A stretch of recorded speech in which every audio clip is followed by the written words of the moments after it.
To life, you infernal contraption! To life! To life! Start! Begin streaming to the masses or I will become most angry! I'm actually already most angry. I'm the angriest I've ever been, as I am now saving this replay, and then I'll turn over to the thing and see how this goes. Shut up! Shut up! I don't care about your son! I care if the stream has begun. Allow me to hear my own voice so I know the audio is working, you hag.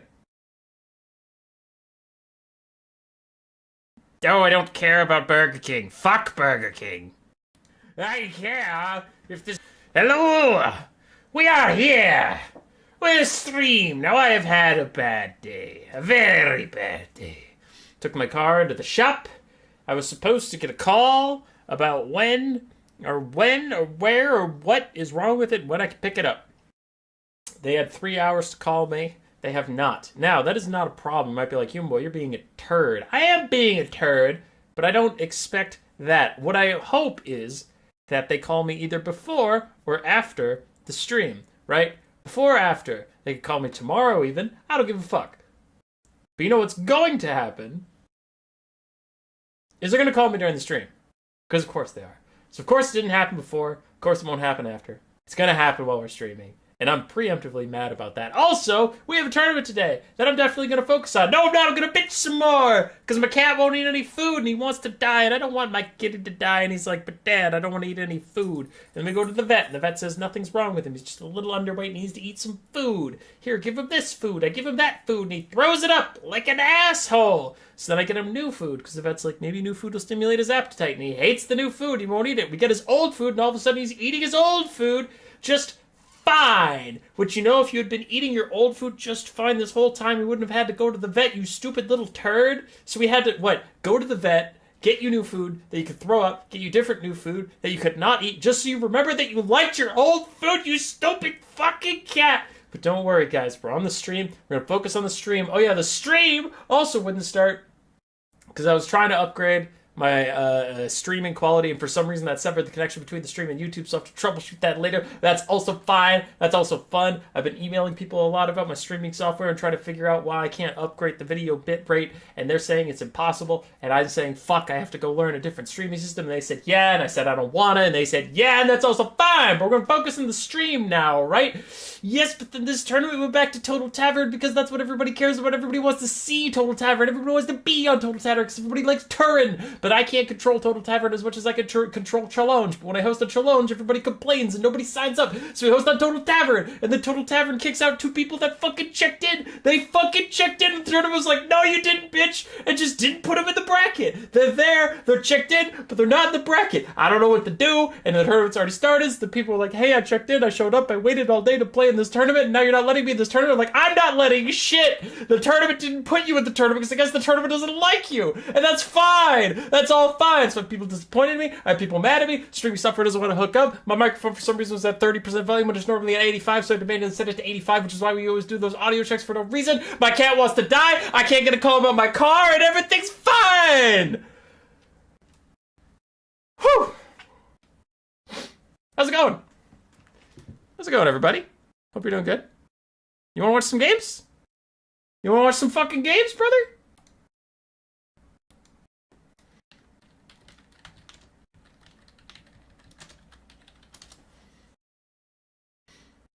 Human Boy smells funny? That is true.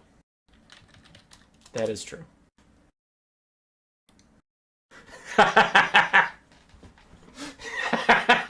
Now, there is a sane and rational way to present you with that information, but you gotta admit that was funnier. You gotta admit that was funnier. Also, I really... Didn't this happen a few streams ago? Yeah. So, I also want to do a Volkmar the Grim campaign soon, where I just do Volkmar, and then I don't get any mages, or the only lords I can hire are the Archlectors, the only heroes are Witch Hunters and Battle Priests or whatever. I think that'd be fun. Warrior Priests. That'd be really fun. Run around, cosplay as Volkmar, use flagellants and state troops. No Knights of the Blazing Sun because they're heretics or Myrmidia. No Knights of the Black Rose because they're fucking simps. No Reichsguard because we're not the Emperor. No steam tanks because Sigmar didn't have a steam tank.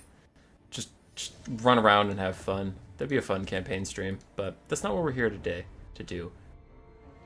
We are here to cast some funny haha replays from new players. We love new players. For the glory of the God Emperor.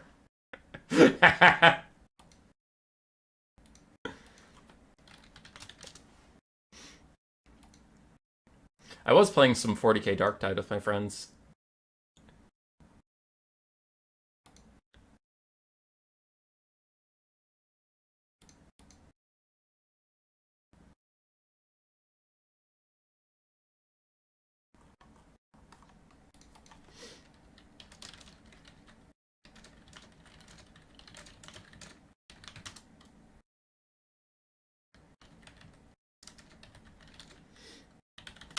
And now we've had somebody drop out of the tournament that wanted in the tournament. I'm confused and scared. Sorry. One tournament thing.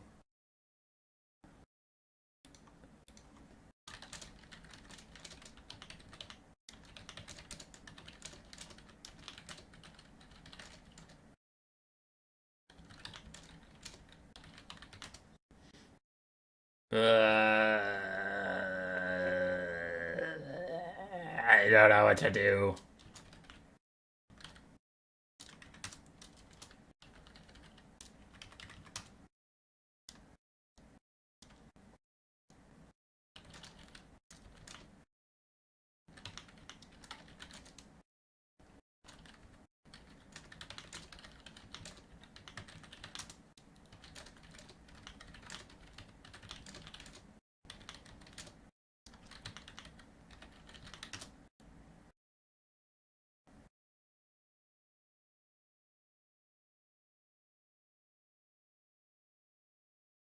Okay.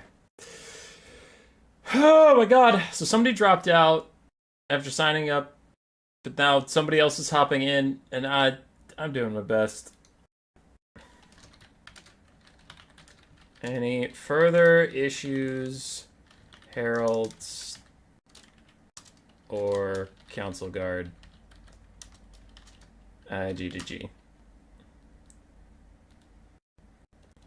Goodbye. Forever. Hummus boy.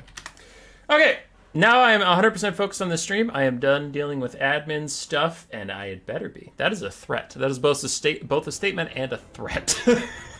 We are going to cast some games because I have a stream to deal with. Oh, and part of the rant I missed, I had to skip lunch to be here on time because there was so much overhead on how to start this stream, apparently. There was so much overhead on starting this tourney, I didn't go and grab lunch like I was going to, so we're just going lunchless. So, I have given everything for this art, and we're gonna cast a fucking game. And is that a Rogue Idol versus Skaven? Why is there a Rogue Idol versus Skaven? Okay, whatever. More Skaven with four... Why are there 4 Plague Claw Catapults versus Skaven? I mean, versus, Warriors Guess. Okay, that's fine. Skullcracker and Double Exalted Hero of Tzeentch. 4 Goblin Rock Lobbers. What is happening today? Whatever. Let's get into it. Let's just start casting the games and see what happens. Why don't we stop complaining and start casting? Me? Sure. I can do that. What up, Twist? Good to see you, brother. Lunches for Sims. Let's do this. MTK's Joy Boy versus Strabo Stat. Strabo Stat showed up relatively recently in our humble community. It has been very fun and killing it ever since. Joy Boy's been around. Joy Boy is a frequent lover of the new player tournaments, plays in a lot of our events, general good sport. For the Skaven, we have 2 gutter runners, 1 on each flank. 2 wolf rats of the poison variety, I believe. No, they're the magic damage art piercing variety. Okay. Then we have triple rat ogre, the avalanche mortars, 2 poison globes, a storm vermin halberds in the back, a packmaster, and Lord Skrulk. And if you want to see why I hate where this storm vermin halberds is, you can get a membership to Human Boy's channel or whatever, however the YouTube thing. If you're a tier 2, you could just check out videos early. And I actually just put a video up that releases in 4 days. Wait, no. That one releases in like a week and a half about why your storm vermin halberd shouldn't be here. It should be here. And if you want to know that information earlier than everybody else, pay me money! If you want to wait like a casual, that's also fine. That's your prerogative. I cast a whole bunch of videos ahead of time because I don't always have time every day to make videos, so sometimes those people can just watch them all at once if they want. Otherwise, one comes out every day at 8 a.m. For the greenskins, we have orc boar boys on the flanks, a front line of goblins, some with goblins with swords, and then orc boys with spears, river trolls, and the swamp things get through the front line, a rogue idol, some orc aura boys, goblin big boss, orc shaman with brain bursta, night goblin war boss with his rampage, and then spinning loons, and some squig herds. Okay. Orc boar boys just trying to ignore the packmaster and the gutter runners and get around the flanks. I don't know what's going to kill the rogue idol in this Skaven army. I would say if he stands in halberds, but rogue idols excel at killing infantry, so I mean, I think he could even take the halberds. I don't think he wants to, but I think he could. He's currently clapping his way through a whole bunch of poison wind globes. And orc aura boys take a little breath down the side. I guess I didn't check Skrulk's spells. He does have pestilent breath and clan rat summon, it looks like. I've generally soured on pestilent breath. I used to take it all the time in Warhammer 2, but in Warhammer 3 it just feels like it doesn't have the oomph. The avalanche mortars are going to take out a lot of the archers quite quickly with the packmaster support and dogs to run them down. Good play from Joyboy to take those guys out. Though Joyboy's own backline is also getting saturated, so both sides really losing their backlines as river trolls have found the avalanche mortars, a very expensive piece to shut down. And you see the Skaven frontline in general has suffered mightily from the greenskin assault. They are not feeling good. Now we do still have one globe, very healthy, throwing at orc boar boys. Will rout them off and protect itself most likely, seeing how much damage they did. Wow, I'm shocked. I was going to say, I don't think even charging leadership bonus is going to save them. But the rogue idol is now surrounded by the storm vermin halberds. This is like, it feels weird to say, but this is both exactly where the storm vermin want to be, but also I think the rogue idol is going to be fine. I think he can clear them out just fine. Swamp things doing their best to kill off these other globes, the non-healthy ones, which those guys are secured, as we said. Not exactly shocking they would be. And what is this? Wolf rats fighting an orc shaman and goblin big boss. Goblin knight war boss? The war boss is the lord, yeah. Okay. I mean, one brain burster will clear them out, so it depends on how far off cooldown that thing is. The rat ogres will be harder to clear out. That is for sure. Though we do have some river trolls and archers rallying that can maybe help with that situation just a little bit. Check in on our friend the rogue idol. He is halfway done killing the storm vermin. This is the goblin big boss, who's currently disrupting some of the Skaven globes while being surrounded by clan rats and Skaven slaves, which he can largely ignore. Greenskins do still have a lot of mass and mobility alive, and the Skaven are kind of running low. This clan rat that's full health is a summon, so it's fake. That's a slave. That's a storm vermin which are currently getting bodied by the rogue idol. And over here, it looks like a brain burster did away with those wolf rats. There they are.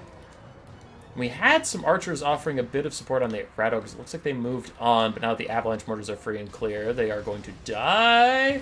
Nice dodge. I don't know if it was intentional, but they were running, then they stopped. Rat ogres instead going to go take them out with a little bit of help from Skrulk, it appears.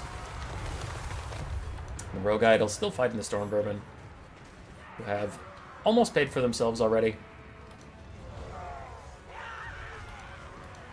Globes do catch some of the oncoming orc boys and orc boar boys.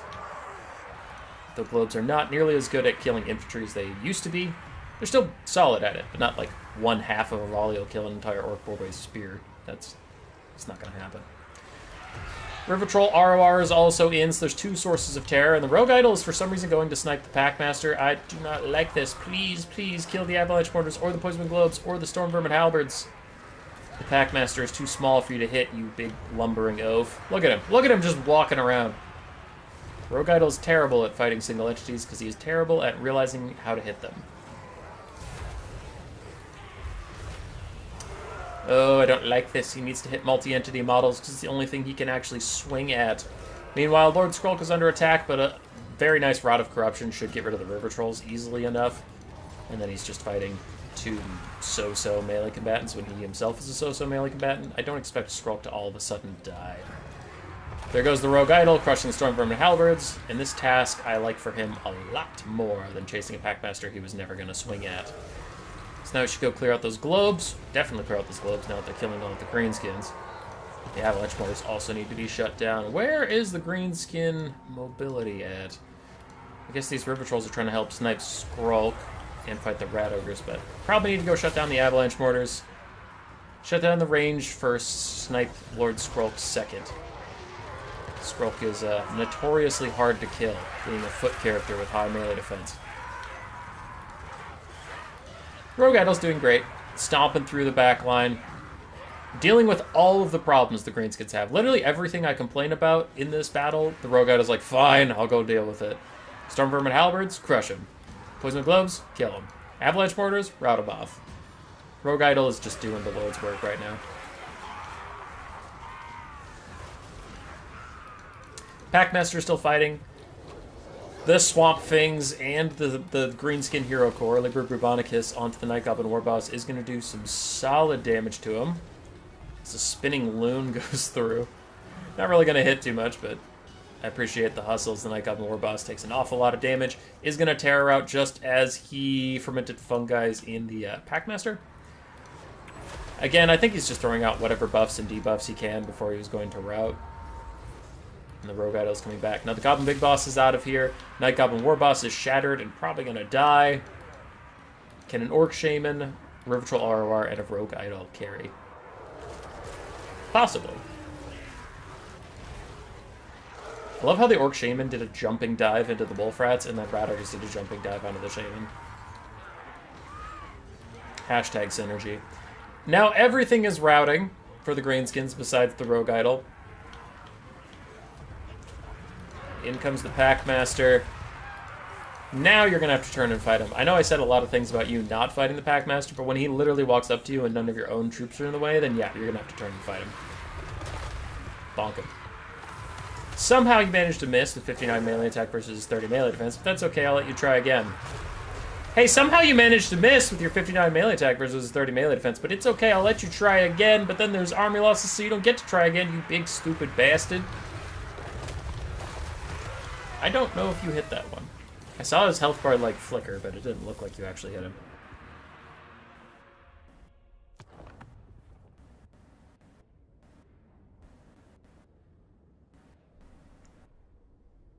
Human Boy membership is the best investment of my life. It is a solid investment. But also, we have a guy named Kyle who comes in here and keeps giving people a bunch of memberships. So I'm not sure how many of you got it for free. Good first game here from these two. It was pretty close at several points. I do think the Greenskins had a position to win the game if they had... Wow, look at that Rogue Idol. Damage value is actually really good. Anyway, Greenskins need to focus on killing the ranged first and sniping Skrulk later. Skrulk is tough, because like if you can snipe the Skaven leadership, then it is fantastic and you should do so. We saw Scarbrand like 3-shot my Lord Skrulk the other day. I still won that game, but like that's a good example of sniping him. But you just really need to know what characters can do that. Like dragon-mounted characters, very good at hitting infantry, right? This Night Goblin Warboss, apparently dog shit at it. River Trolls are terrible at hitting small infantry characters, so they didn't do anything either. So unfortunately, it's like the River Trolls and the two heroes here were just wasting most of their time, unfortunately. We can see they got 245 and 265 value. When they could have been running around and stopping the Avalanche Mortars from killing Orc Spear Boys or Orc Aura Boys and whatnot. So, yeah, it's tough. You gotta do it. Gotta stop that range.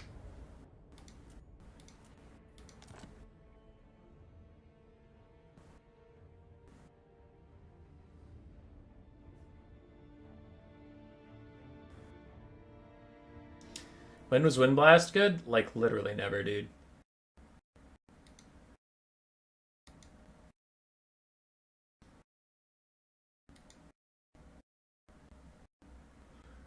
Is this my favorite Fortnite streamer, Human Boy? Yes, yes, finally playing Elden Ring no hit. I really want to play Elden Ring.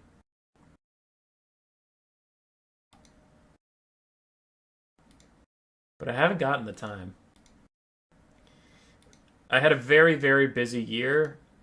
And now that I'm not as busy, I'm doing some catch-up, streaming with you guys, and hanging out with you guys.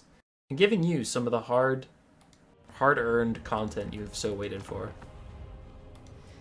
But let's move on to our next game. I'm going to skip this one for now. We'll go back to it, but don't want to cast 2 Skaven games in a row. Don't want to cast 2 Greenskin games in a row, so we're doing this one! Yay! Warriors of Chaos versus Chaos Warriors. Martinus versus Versok.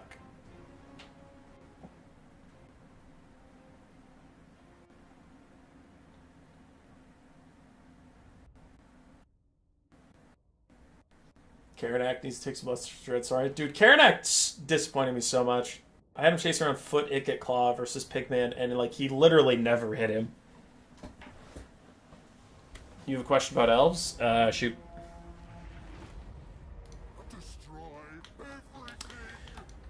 Warriors of Chaos versus Chaos Dwarves. We have a lot of chariots. What the heck? Exalted Hero Zinch on a chariot with his Book of Secrets. Another one on a chariot with their Book of Secrets. A regular Chaos Chariot. Skullcrushers of Corn. Chaos Warhounds of Poison. Demon Prince of Slaanesh with Lash of Slaanesh and Enfeebling Foe. Chaos Warriors with Grey Weapons in the front line. And 1 regular Chosen. In cars, that is a fact. Who is favored in the various Elf versus Elf matchups? High Elves versus Dark Elves. Dark Elves is favored. Dark Elves versus Wood Elves. After all the buffs, Wood Elves might be favored, but traditionally it's Dark Elf favored. High Elves versus Wood Elves is High Elves favored. Boom, done. Alright, Skullcracker. For the other side, Chaos Dwarves, we have a Skullcracker, which is currently trying to get sniped by the Forces of Chaos, and it is going to get away. We have Bull Centaur Torok, Sorcerer Prophet of Hashit, and for spells he brought Ash Storm and Curse of Hashit. Then we have Chaos Dwarf Blunderbusses, a bunch of Orc and Goblin Laborers, 2 Infernal Guard Fire Glaives, and more Orc Laborers in the back. So 6 spooky, scary guns, and a Hero Hammer? I know a Skullcracker isn't a hero, but I mean, kinda.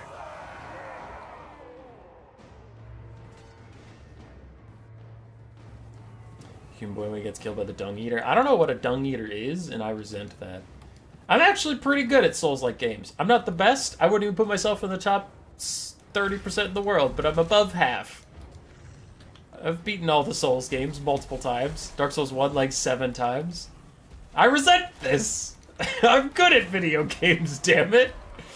Anyway, we have a slow early phase as the Chaos Dwarves are trying to move into position and the Skullcracker's just getting poked here and there, but the Chosen are actually the targets of the Blunderbusses. Silver Shields and High Armor. Gonna attempt to save them from the Blunderbusses, and actually doing a really good job. Their low profiles is also helping quite a lot. You know what's not helping? The Chaos Chariot's getting absolutely eviscerated by the Infernal Guard of Fire Glaives. And there they go, as our Blunderbusses continue to try and kite it out.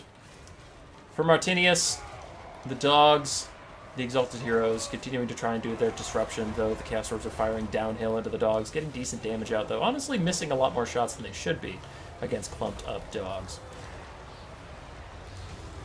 So what will the Fire Glaives do? Can they shoot the chariots in time? Well, we'll find out. Meanwhile, the Skullcracker is going to kite away from here as Skull Crushers and the Demon Prince himself are going to shut down one of the Blunderbusses. The Skullcracker is going to try and duel the Exalted Hero, which doesn't look like it's going to go particularly great. But, oh, what's this? Point-blank shooting! Yay! Point-blank shooting! Exalted Hero going to take a lot of damage. As the Book of Secrets comes out, both of them got Fate of Buna. Which is insane, by the way, that both of them got Fate of Buna, because... No, that is actually fucked up. This book, you have to cast it on something, if I remember correctly, you have to cast it on something before you know what the spell is. So he could have been casting Enfeebling Foe on both these guys. He could have been casting Withering Heat on one or the other. But he threw out 2 different books, and both of them got Fate of Buna. Can you acknowledge how fucked up that is? How lucky that is. And if it's not luck, then I misunderstand how that entire book works. He got 2 Fate of Unas at the same time on 2 of the most expensive units that were currently whooping his ass. Okay. Now with the Fate of Unas, these Infernal Guard are just doomed.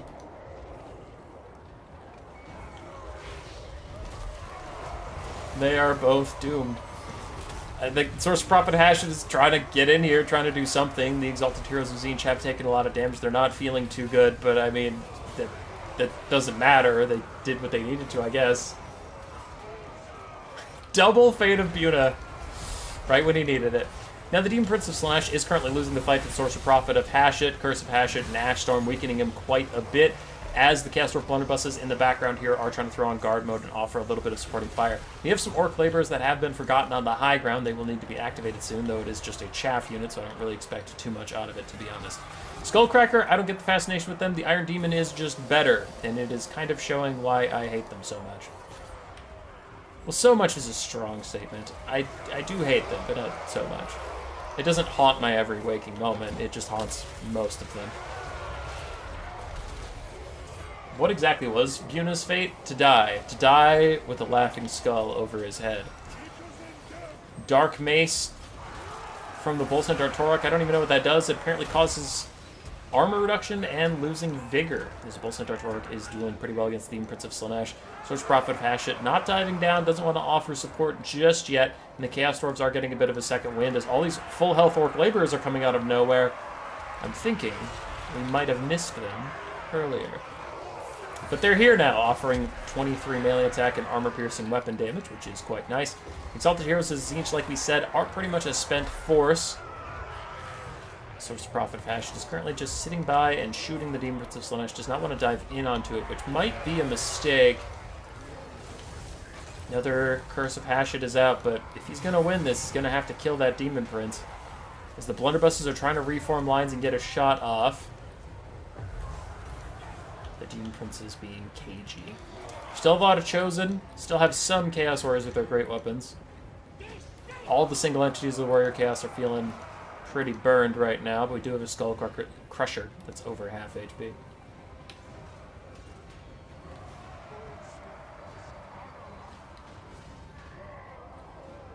Hey, Sir Vids, how you doing? Vial of Hashut has popped on the Demon at Prince, making him run away since he has 0 armor and 20% weakness to fire damage. It's just trying to get away from the Sorcerer Prophet till that little vial wears off. All of the Chaos Dwarf ranged is gone. Looks like it's all permanently gone. So it's up to the Bull Centaur Torok, a very dead Skullcracker, and a full health Sorcerer Prophet to carry this game. Now he does have Curse of Hashut, not something usually around, so he does have guaranteed single entity damage, as long as he stops spending Winds of Magic on Ashstorm. What is that? What is occurring here? Enfeebling Foe onto the poor Bull Centaur that's just trying to fight his way through some Skull Crushers, but the Skull Crushers are currently killing the Skullcracker. The Unbreakable Terror Source is gone, and now the Bull Centaur Torok is left to his own devices, fighting all of these guys alone as a Demon Prince dives on it. But what is this? A full health Sorcerer Prophet. Might Dane himself worthy of diving into combat to save his precious Bull Centaur Torok? No, you're just gonna fuck off. All right, he's down. He's on the ground. We're around.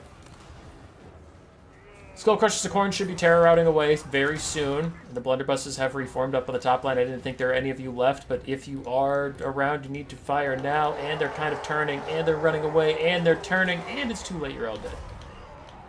Well, GG. There's always next time. Bounce power is all of a sudden the Chaos Dwarf's favor and is entirely off of the Sorcerer Prophet's HP pool. Bull Centaur Torok is pushed away. And our Sorcerer Prophet blunders his way into Chosen. Demon Prince of Slaanesh gets away, though he was briefly affected by a Curse of Hashut. And is that spelled terrible? Because it feels terrible. It feels like it's 11 Winds of Magic to do literally nothing. I know it's like a Spirit Leech mildly buffed up. I almost said on steroids, but that implies it's strong, which it isn't.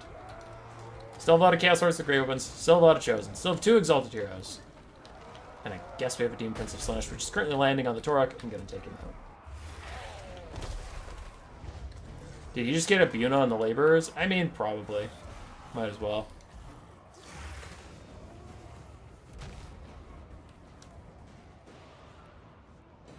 I'm just hoping for a Legendary Lord's Tournament. One Lord to rule them all. One, I could probably do that. I don't have any issue with doing that. Two, didn't Turin already do that? I don't want to just like steal his thing, but I guess I did try to become a Warhammer multiplayer streamer, so I'm essentially just stealing his thing all the time. Demon Prince of Slanesh finally takes the fight with the Sorcerer Prophet that you've all been waiting for, and I'm sure the Sorcerer Prophet's going to win it, you guys. He's got a huge HP lead. He couldn't possibly bungle this. No, he's got it. He's going to hit him. He's going to hit the shit out of this guy. He hasn't hit him once, has he? He hasn't hit him a single time. Now, is it because of Enfeebling Foe and Soporific Musk? Debuffing him? No, I prefer to just be disingenuous for no reason. Absolutely fuck this guy up as the Curse of Passion is once again popped. He's getting big shots in. His HP is falling. His leadership is falling. Does he crumble away? Oh my god. It's so intense. I'm at the edge of my seat, bro. Why would you undermine an exciting moment? I don't know, because I'm a shitty person. He's trying, and if he can kill him, that would be huge. The leadership of the Warriors of Chaos is looking really solid, and I know the Sorcerer Prophet struggles to kill a whole bunch of Chosen and cast Swords of Grey Weapons, and hell, he apparently struggles to kill this fucking Demon Prince of Slash. As a Book of Secrets Enfeebling Foe, plus an Enfeebling Foe. Okay, so Book of Secrets, you get Fate of Buna on the Infernal Garb. You don't get Fate of Buna on the Sorcerer Prophet. This shit's rigged. Those books have been every spell he needed right when he needed them. Kills the Demon Prince of Slanesh just to prove a point, but then he immediately routs and loses the game. Regular Curse of Hatchet does less damage than Spirit Lace and costs more wins. That's great. That's great.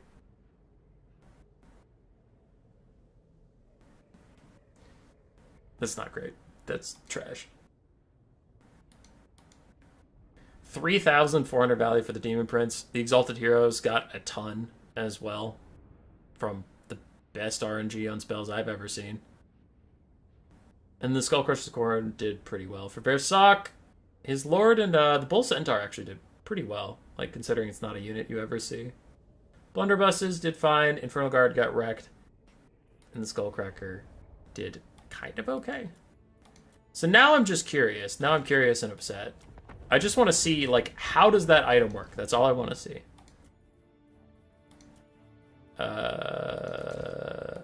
Exalted Heroes of Tzeentch. Book of Secrets, sure. I just want to see how the book works.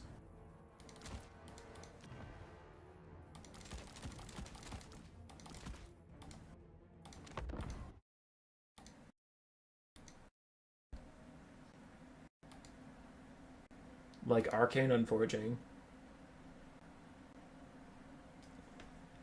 Overcast Curse of Passion comes out even as fairly. Still, though.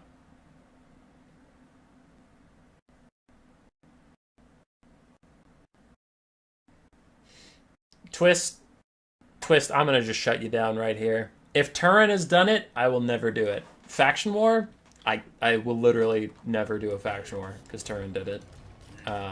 Legendary Lord's Tournament, can't do it. Turin did it. What else did I steal from him? Okay, so it shows all three, and then you just cast it on something. There's no way to, like, time it out or know what it is beforehand. You just have to cast it. Yeah, okay, so that dude got so lucky. Holy shit! He got Enfeebling Foe when he did it in a Lord Duel. He got Fate of Butte on two of the most expensive units on the map. What the fuck? That was insane. Oh my god. Holy shit.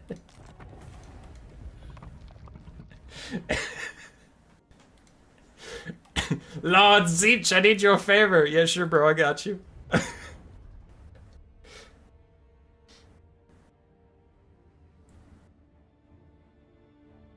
Turn streams Total War can't do it? Yeah. Now you're getting it.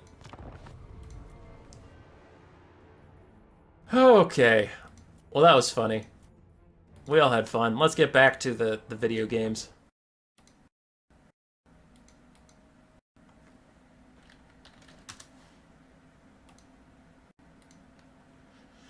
Hayseed versus Topot. It's been a while since we've seen the great Sir Topot. If you don't know him, he's a memer like Hayseed. But whereas Hayseed does like 50% meme, 50% try-hard, sweaty builds that he wants to win the whole tournament and eventually take over the world, Topot is like 89% memes and shenanigans, and the other 11% is spilling his tea on his lap and stopping to wipe it off while his army gets destroyed. Topot is a silly shenanigans man, is all I'm trying to say, and we see some more silly shenanigans. 4 Plague Claw catapults, Lord Skrulk with Plague, and then his Plague Monk summon, a Plague Priest, and then we have Plague Monks, Plague Monk Censer Bearers, and Skaven Slaves, while using the Clan Pestilence thing. And he even has a Plague Priest on a Plague Furnace with Spell Plagues. Are you getting the joke that he brought a Plague build? It's a Plague build. Everything has Plague in it. You're caught up. Turn Prezair. That Gladiator thing came up with was pretty neat. Sad you can't do those anymore. Alright. For the Warriors of Chaos build, we have Marauders, Forsaken, Aspiring Champions. I like this a lot. Marauders are cheap, so if they die, you don't care. Forsaken are really good at DPSing through Skaven front lines, and Aspiring Champions aren't susceptible to globes. We have a Chaos Sorcerer, Lord of Nurgle, with just Rancid Visitations, which is the best spell versus Skaven. And we have the Sibilant Slaughtercade and Chaos Chariots for Disruption, which I think Sipa used Sibilant Slaughtercade against me a lot, and he's always really good at causing disruption. If you leave them alone somewhere and don't give them any orders, they'll die horribly, but if you micro them a lot, the Sibilant Slaughtercade can actually be really annoying for a range faction to deal with. Skaven Slaves are getting mowed down by certain chariots, but I kind of want to see the Sibilant Slaughtercade side charge these Plague Bugs! Ah! Okay. Well, we tried.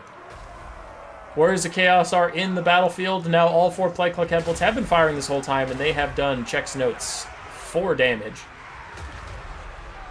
I'm sick of your Plague jokes. Hey! Hey! In cars. Ooh. Battle for the stinkest one. He'd have to be Nurgle for that. Nurgle versus a Plague build would actually be pretty funny. Supply Claw catapults are still trying to buy space and time, but it is space and time they do not have, as the Forsaken of Tzeentch and the Chaos Chariots are here to end your little pity party. Rancid Visitations. Oh, Human Boy, I want to take Fleshy Abundance versus Skaven, Human Boy. I want to take Stream of Corruption. I want to take other spells that don't do shit. That don't do shit! Look at this! Look at this! If you have access to Rancid Visitations, for the love of God, just take it. In two casts. In 2 casts, you just kill Lord Skrull. In 2 fucking casts. Look at this. That is half his HP. Do it again and he's fucking dead. It took a Night Goblin War Boss, a Rogue Idol, an Orc Shaman, and a River Troll ROR. 25 minutes of bumping and grinding around this guy to not even hit him. Rancid Visitations, 2 fucking casts, and Lord Skrulk is just dead. Take it! Take the fucking spell and just win the game! I hate it. I hate when people play Chaos against Skaven and take Fleshy Abundance and they're like, Skaven are OP, and I'm like, you're using the wrong spell! There's one that's so fucking OP versus Skaven specifically! Ugh. I'm not mad. Nice Forbidden Rod on all those infantry that did a lot of damage. My head hurts from how much I've been screaming.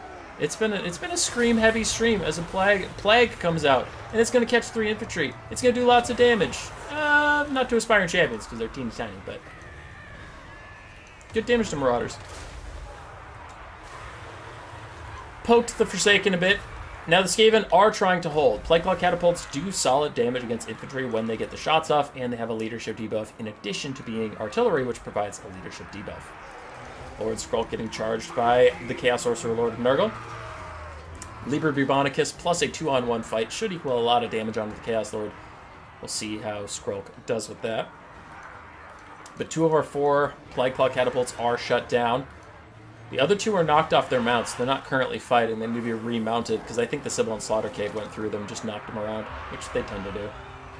Is Rancid Visitations worth overcasting? Yes. Yes! Skrull just studied the same toilet as Nickel Casters. Yes. My head also hurts from how much you've been screaming. Sorry. I'll stop. Plague Monk Censer Bearers getting rear charged by the chariots should take them out. Where's the other Sensor Bearer? Are they already dead? Looks like they might be already dead. Plague Monk summoned from Scroll, trying to help him fight these Aspiring Champions. Aspiring Champions ain't messing around, though. 120 armor, pretty hard for the Plague Monks to get through. Sensor Bearers might have been able to do it, but it looks like they have died elsewhere. There's the second one. No, that's a catapult. Where is the second one? Did they die so completely that their flag isn't even visible? Whatever. I'm alarmed and confused. Skrulk is standing with his summons and his Plague Furnace. The Chaos Sorcerer Lord of Nurgle is just kind of waiting for his next Rants of Visitations to end Skrulk's pathetic life.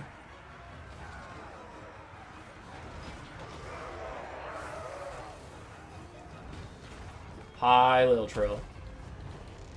Rambo, you're just trolling? Oh, good. Well, then it worked, because you made me feel bad. How dare you. How absolutely dare you. No, you're fine, you're chilling. Scroll's trying to get more summons out, but honestly, as soon as that second Rants of Visitations is here, the game's going to be over. So that'll leave just the Plague Priest all alone. Without Skrulk's leadership, these guys will all route that you see at the top of your screen. Those Plague Monk Sensor Bearers will probably route as soon as they get in contact with the actual game. Hey, there's Rants of Visitations Overcast! Oh, wow, that's crazy.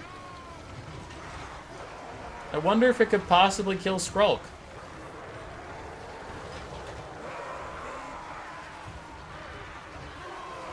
Oh, wow, it did! That's crazy! Hey, everything's routing. Huh. Huh. That might be a good spell. Hi, Codex. I'm telling everybody how to beat Skaven. I know from you and I messaging quite a bit about how to play Skaven that you're going to be in support of me telling everybody how to beat them, but yeah. It was a good build from Hayseed. It was actually like a good build. I don't know about the Chaos Chariots. Like, they caused some good disruption, but still, I don't know about them. But the rest of this is really, really solid anti-Skaven tech. For Topot, he's a legend. Bringing his silly meme armies is the only thing that gets me up in the morning. If it's a Saturday at 3 p.m. and I roll out of bed because I have to go work in the lithium coal ion plutonic mines, I get through it knowing that on Wednesday I get to cast a Topot game. GG's Topot.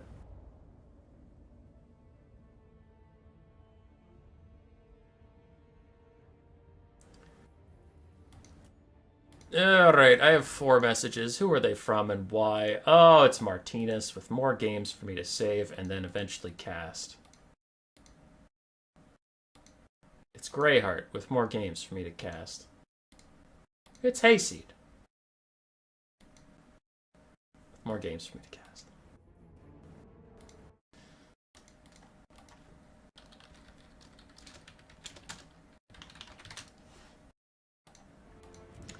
Okay, we have not seen GreyHeart or Snip yet. And I do like a good Great Moonbird. I don't know if I've ever gotten to see a Great Moonbird in like an actual game.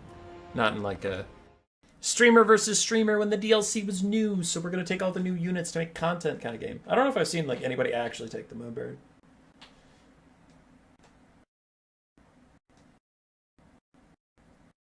Maybe a Manticore? Miguel, are you trolling me? After... Oh, Miguel. Miguel, if you remember last time I played Warriors of Chaos into Skaven, I had 2 Manticores that failed me! But because Rambo suggested it, we do need to stop yelling, so I will not talk about how those Manticores completely fucked me over. Like, just fucked me over in the worst possible way. Those Manticores are the worst thing that has happened to the planet Earth since all the dinosaurs died. Rest in peace, Krokgar. Rest in peace. Do you ever pick a champion for the tournament? It's going to be Martinez. Martinius. Martinegro? That guy. RTK... RTK Big M is going to win it.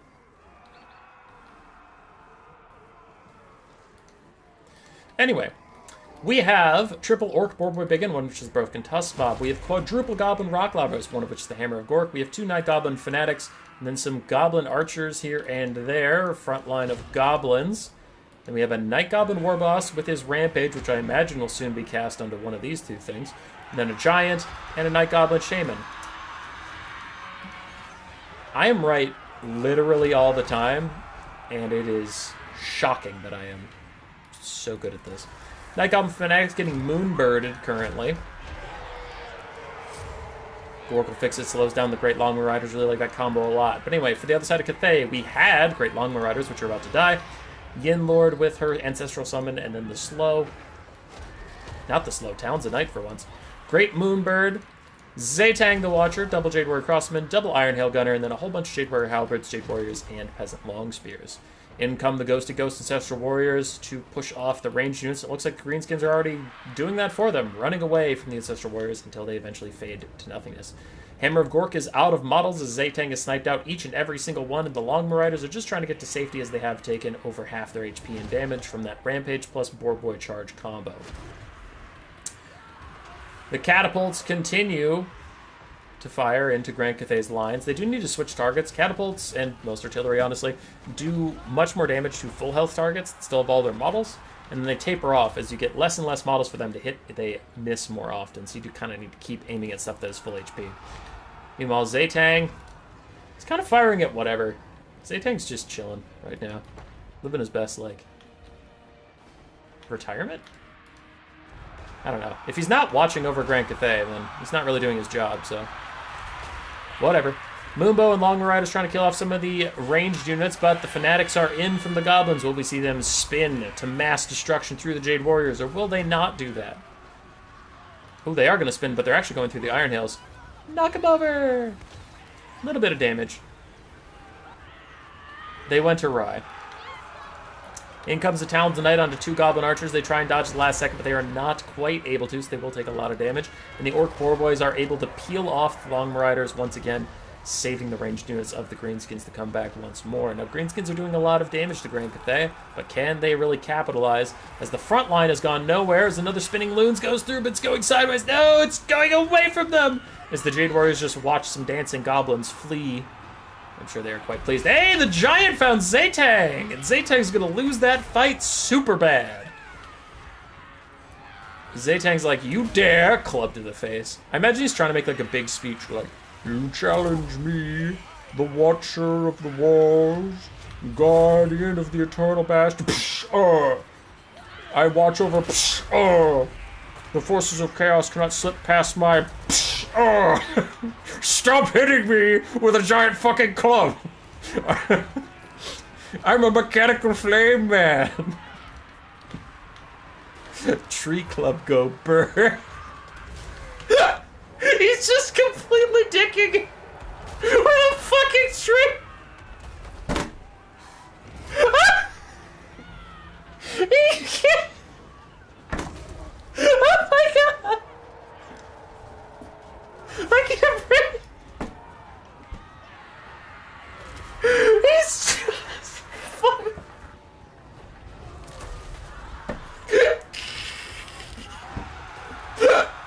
He can't get away from the fucking giant. Oh my god. Oh, my body hurts. Alright, so Zaytang gets away from the giant at last. He goes to take a little bit of a fight. Ancestral Warrior Summon is out. Grand Cathay is trying to rally last of its troops to get something done, but goblins are chasing down Iron Hail Gunners. Catapults are still firing, and it is all looking doomed.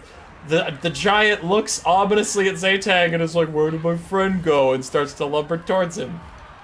Zaytang needs to run away. Like, really, really fast. He starts to run away from the giant. This is the only thing about this battle I care about anymore. I don't care about the rest of it. I just care about the giant versus Zaytang.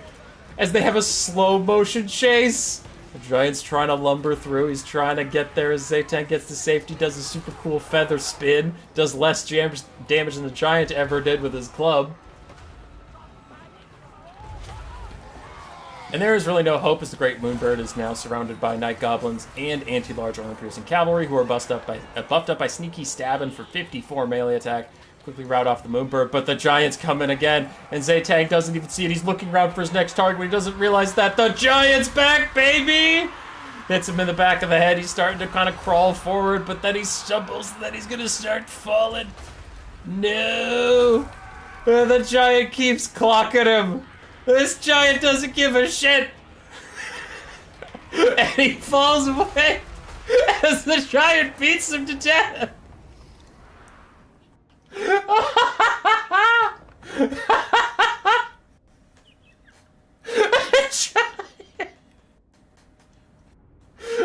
Giant just beat his ass.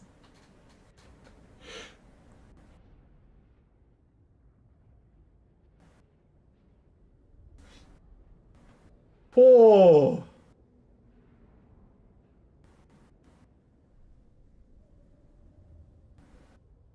Oh my god. Okay.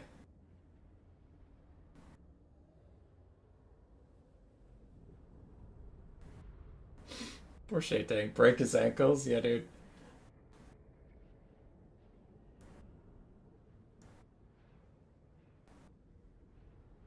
That Zaytang just lost the game. He got his ass kicked.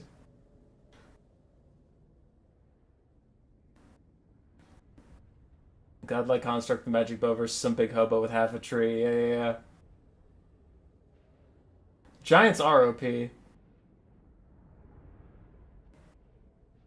Then I took a tree club to the knee. That's what giants are supposed to do? Yeah, I'm not complaining. It was just really funny. Like, if you look at the mechanics of the video game, is it shocking that a melee-focused giant beat up a kind of ranged support-focused Zaytang? No, but it just looks really funny to see a shirtless fat guy with a club beating the absolute piss out of a transformer. Sometimes it's little things in life.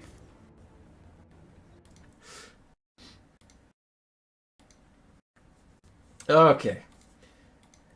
Now we do have a decent amount of signups for today's tournament, so I'll make sure I've cast everybody's game at least once. I know we've seen both Hayseed and Pin, so I'm going to skip this one for now.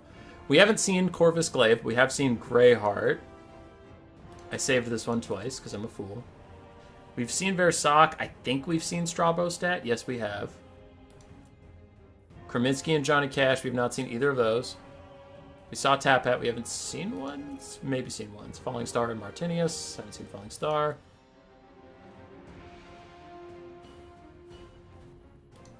And then there's some dwarves. Alright, cool. So let's go back down here. Let's catch a bongo game. We got Durfs. Durfs versus Greenies. And GreyHeart's trying to pull the same shenanigans again. But that is Thorgrim mother flippin' Grudgebearer.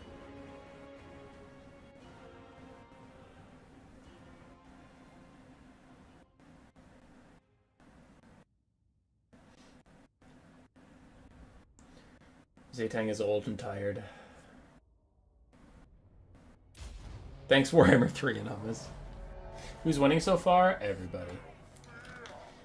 Alrighty, GreyHeart again, this time versus Corvis Glaive. Greenskins versus Dwarves. Really quickly, the front line is Goblins, backed up by Night Goblin Fanatics with those spinny loons. Grimgore Ironhide, a Black Orc Big Boss, and then an Orc Shaman with Here We Go, Fists of Gork, and the Skull Wand of Cthulhu? Kaloth. Got it. 4 Goblin Rock Lobbers, I guess that's just what we're doing today. 4 Squig Herds, actually one is the Night Goblin Squig Hopper ROR, but the other 3 are Squig Herds, and the Hammer of Gork is one of the Rock Lobbers. On the other side for the Dwarves, it is 2 Gyrocopters, one with Brimstone Guns, one old regular style.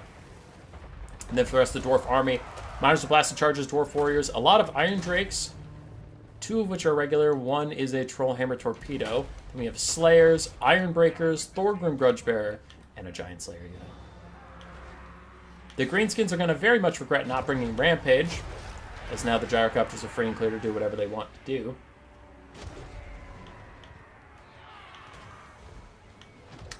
What does the High King passive do? High King is, if he is in melee, he gives some people around him 15% more damage and plus 8 melee attack.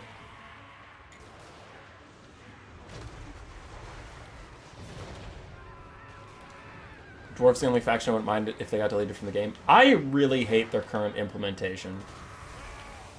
Like, Gyrocopters are just stupid. I know they're supposed to be kind of fun and haha silly, but their gameplay pattern is really toxic and unfun, so you either need to nerf them until they're so useless no one can ever bring them, or you just accept super toxic gameplay patterns of high speed, high armor skirmish cav in the sky, which seems really stupid, so don't do that, CA. And then they brought in the Thunder Barge. It's just like, okay. So I don't know. Dwarves have just been really poorly executed. That leads to a lot of toxic gameplay styles. The Iron Drakes with their flames going to rout off the Fanatics before they get in range to throw those ball and chains. And actually the damage might be so sufficient that they can't even throw the ball and chains if they wanted to. And the Greenskin front line has fallen apart before it even really got into melee. Squigs are now trying to join the party as the Gyrocopters are pushing away every catapult. And now the Dwarf Warriors have taken more fire from friendly fire than they actually ever took from the Greenskins. In come the bouncy Squigs, right into a pile of fire. Is that here we go? That is here we go. 74 melee attack for the Squigs as they pile in. Grimgor is trying to find Thorgrim. Thorgrim is trying to find Grimgor, and neither of them will ever find that thing called love. This fall, he was a giant mushroom in plated armor, and he was a guy who liked to read too much. They didn't think they could make it work, but in this new thing, the beard and the shrooms, love finds you. And it's canceled. Grimgor is up with Gitsnick, here we go, and a wall, 158 melee attack. And Thorgrim only has 22 melee defense for now, but those buffs are wearing off, and Grimgor is getting occasional swings in. Bounce powers heavily against the Greenskins as Ironbreakers try and shoot Grimgor, but honestly they're going to hit Thorgrim more because Thorgrim is much bigger. Same with you, Trollhammer Torpedoes. Same with you. The Lord Duel is on. I don't honestly know who wins. Looks like neither are getting a lot of hits onto each other. But Grimgor occasionally is. Gyrocopters, full HP, running low on ammo, but they are just going to run some of the Greenskins off the map here. We still have Trollhammer Torpedoes trying to offer a bit of support, but it looks like they are obstructed. Can't quite tell which is the High King and which is Grimgor Ironhide, which says more about the dwarves than it does about me as a caster. Black Big Boss is joined up with Grimgor, try and help him deal with Thorgrim, and he is dealing with him. He's dealing with him quite nicely as the Spinning Loons come in. They're going to hit the Slayers. Oh my god! It's going to happen! Oh! The carnage! The destruction of the Spinning Loons! That was actually a really good Spinning Loons cast. This goes straight through all those elite infantry. Thorgrim is still taking damage, but I appreciate his courage to not run from Grimgor. Definitely the smart move would be get away from Grimgor and kite his ass out, but doesn't look like that's what we're doing. Do have some Night Goblin Fanatics in the distance. Still have all three of their Spinning Loons, and they're coming back to the fight now as Squigs try and kill off the other guys. And Grimgor is still fighting back against Thorgrim. Surrounded by Ironbreakers and Slayers, Grimgor cares not from where the blood flows, as long as it flows directly from dwarves into his axe. So I guess he does care where it flows from. The High King is about dead, 500 HP left. Your Next is currently popped, mitigating his standard ground, but also slowing him by quite a lot. Grimgor keeps after it, still trying to get here. Here we go, Bloodforged Armor on him. Oath of Vengeance lowering his melee defense. He doesn't care because he doesn't intend to take any melee hits. He intends to deal them one more hit, and Thorgrim will die. Get him, Grimgor, get his ass! Oh, the High King is down! Surely the dwarves' low leadership will be punished now. What's that? They're unbreakable? Well, fuck. So Grimgor is still out here trying to carry this whole game now, cleaving his way through Slayers, well supported by Black Orc, Big Boss, and Patriot. Ironbreaker's also taking a lot of damage. We have Squigs who have found their way onto the Iron Drakes, which the Iron Drakes extremely low melee stats. They will die, actually, quite quickly. There's not a ton left for the dwarves. Is there a world in which the Greenskins win? Probably not. As the Iron Drakes are now poking at Grimgor a little bit. Bloodforged Armor gets him to safety, and he's going to run out here. Throws Get Back here down, just to offer a little bit more leadership to his Black Orc Big Boss, who was thinking about running, and his Orc Shaman, who was also thinking about running. And Grimgor is here to protect, here to cleave through Gyrocopters and drag their screaming metal chassis down to the ground with him. Uses their blades on their own friends, because that's just the kind of guy he is. But then, as soon as Get Back here wears off, Black Orc Big Boss is gone, Orc Shaman is gone, and Grimgor is all alone. Gets it, here we go, somehow, after all that. But Giant Slayers are surrounding him. Giant Slayers have pretty good melee stats. They can get some decent damage on Grimgor, and damage is all that matters as the balance of power is tipping so far away that army loss is going to be a dwarf's best friend. Iron Drake Trollhammer Torpedo is still trying to fire in, still obstructed. Can't quite figure out how to hit Grimgor. Just as I say that, they do get a good shot in. Bloodforged armor one last time for the crowd, but that is it. Grimgor is going to rout. Army losses takes him. And that is GG.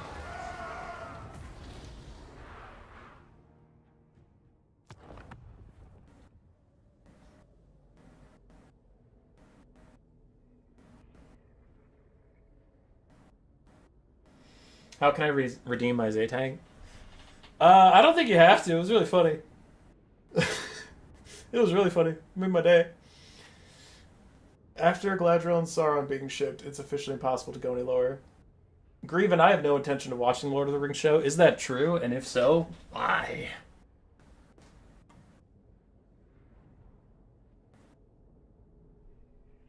What's the cooldown of Bloodforged armor? 60 seconds. It does feel pretty low. But I'm not complaining. Grimgor isn't exactly a meta terror that we really have to deal with. Good win in from Corvis Glaive. I appreciate... So here's the thing, is you gotta give Corvis Glaive credit. Because yes, he's playing dwarves. But I get the feeling he actually likes dwarves, because whenever he plays them, he always brings kind of a silly build. Which, like, he brought Thorgrim Grudgebearer, for God's sake. And then he just 1v1 Grimgor. He didn't run away like no coward. So as far as dwarves go, he was pretty honorable. You gotta recognize that he's trying.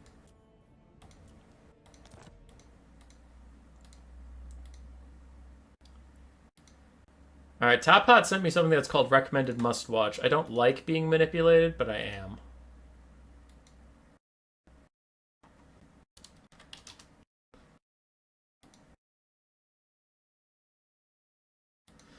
Joyboy sent me 2 replays of the same matchup. Thanks, Joyboy.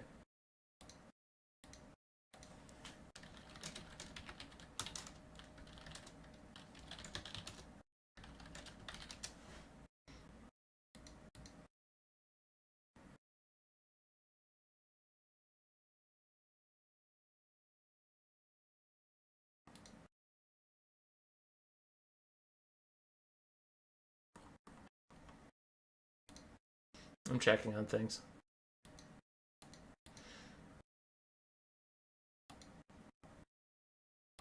Okay.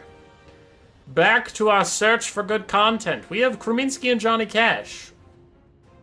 I think we have to watch that legally. I think that is a legal thing we have to do. Let's pop it open, get this shit going while I go grab myself a sparkling water.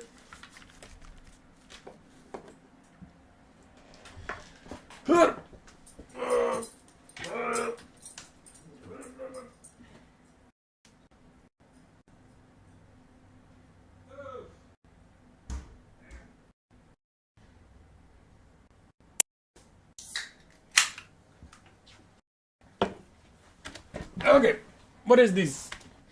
What is this?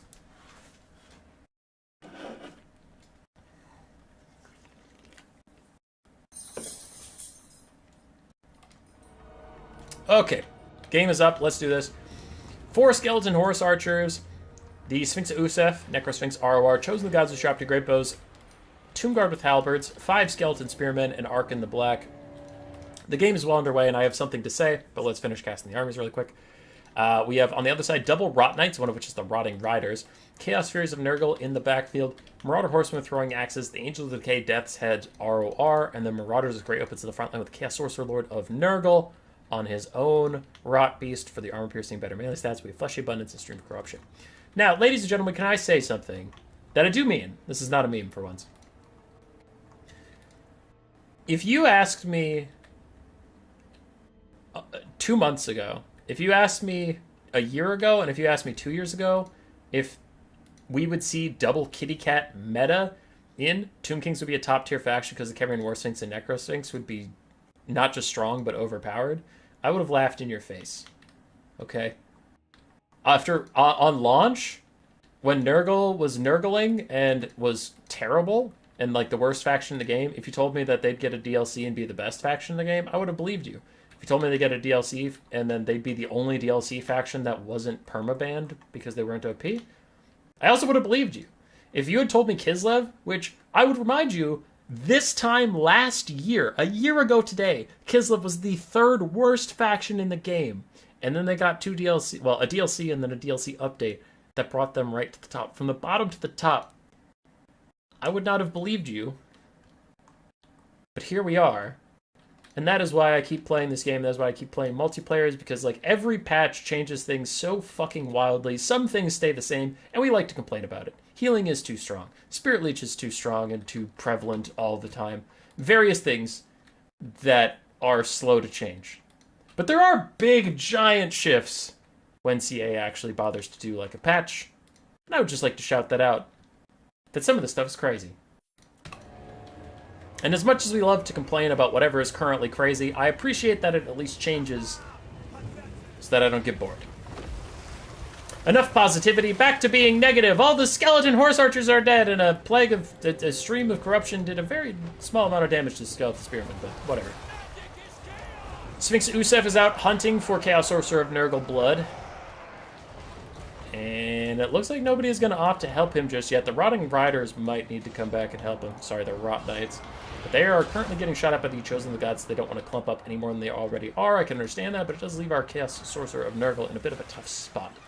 Chaos Fury is diving down on the Chosen of the Gods. Going to get peeled by Halberds pretty quickly, but just trying to stop some of that damage for now. And Skeleton Horse Archers are in the worst situation, as they're running from the Rotting Riders straight into Rot Knights. Try and dip back towards the front lines. We'll see if it even works out for them.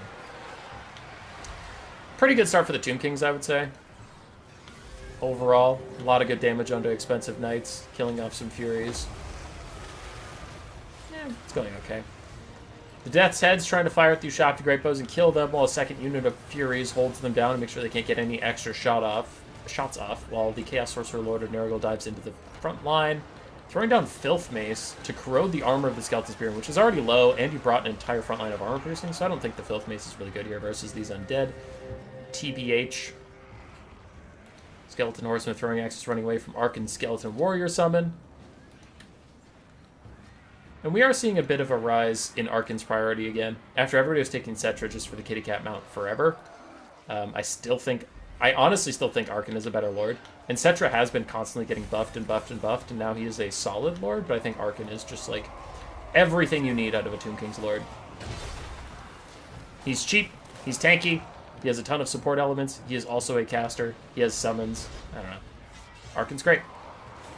Sphinx Usef gets surrounded by the Rotting Riders and the other Rot Knights. That is a lot of armor-piercing cav here to deal with him. The Sphinx is taking a lot of damage, but the Tomb Kings are trying to send some infantry to support. They are also summoning an Ushapti to buy him a little bit of space, which does work. The Rotting Knights move away and leave our Necro Sphinx on his own.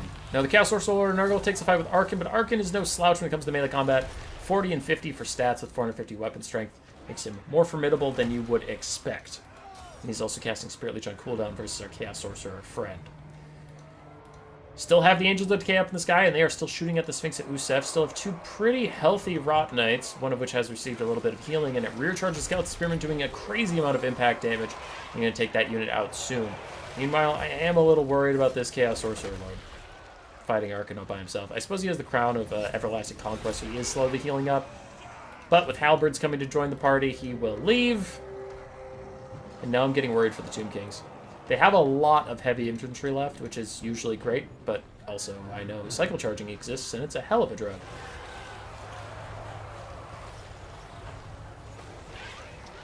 Double Cut-Eye Destroyers when you laugh, but like one misplaced buff from CA without them really thinking about the consequences of their actions, and you could have a Cut-Eye Destroyer meta.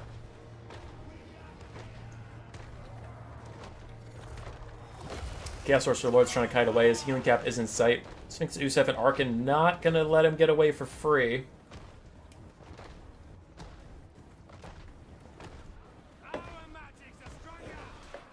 Arkin doesn't have access to Nekar and passive heals. I still don't feel like those are that impactful. They're nice, but they're not that impactful.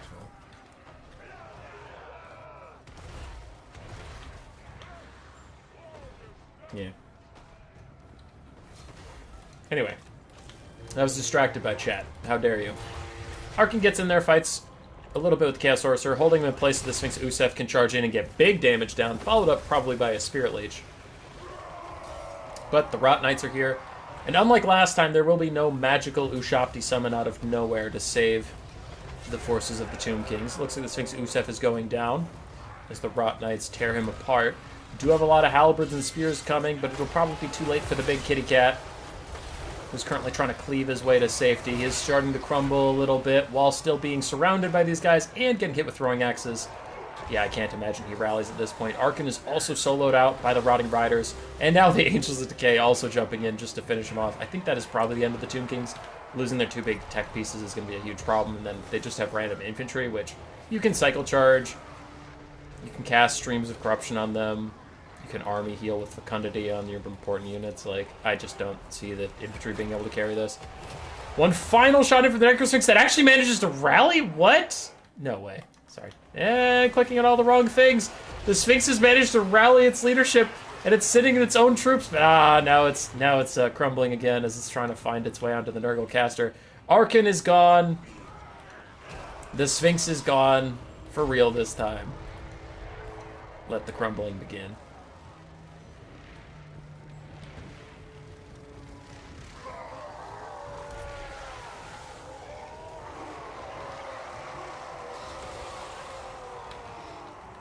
Okay. This is a long infantry slog. I guarantee you the Tomb Kings will not win with pure infantry, so I'm going to hit fast forward. If you don't like it, sue me, but we have a lot of replays to get through. And I guarantee you they will lose. The Tomb Kings would have to... Nurgle would have to massively misplay to let all these halberds win. Like, they're halberds versus good targets, but he should be cycle charging. Which, hell, he's not even cycle charging, and he's still winning. More to my point. There we go. Clutch close-up of the grass. Yeah, if I double-click, my camera zooms to there. You boy, can you cast another match in the 1920 voice? I need you to roast the fucking nerd wizard. I'll think about it, but I don't perform well under pressure. Just ask my wife. Ha ha ha ha ha.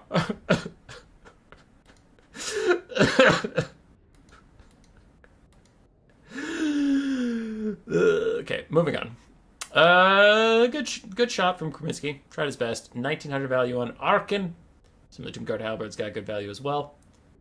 Sphinx Usef did great, but the Rot Knights did their jobs. Angels of Decay did fantastically. GG.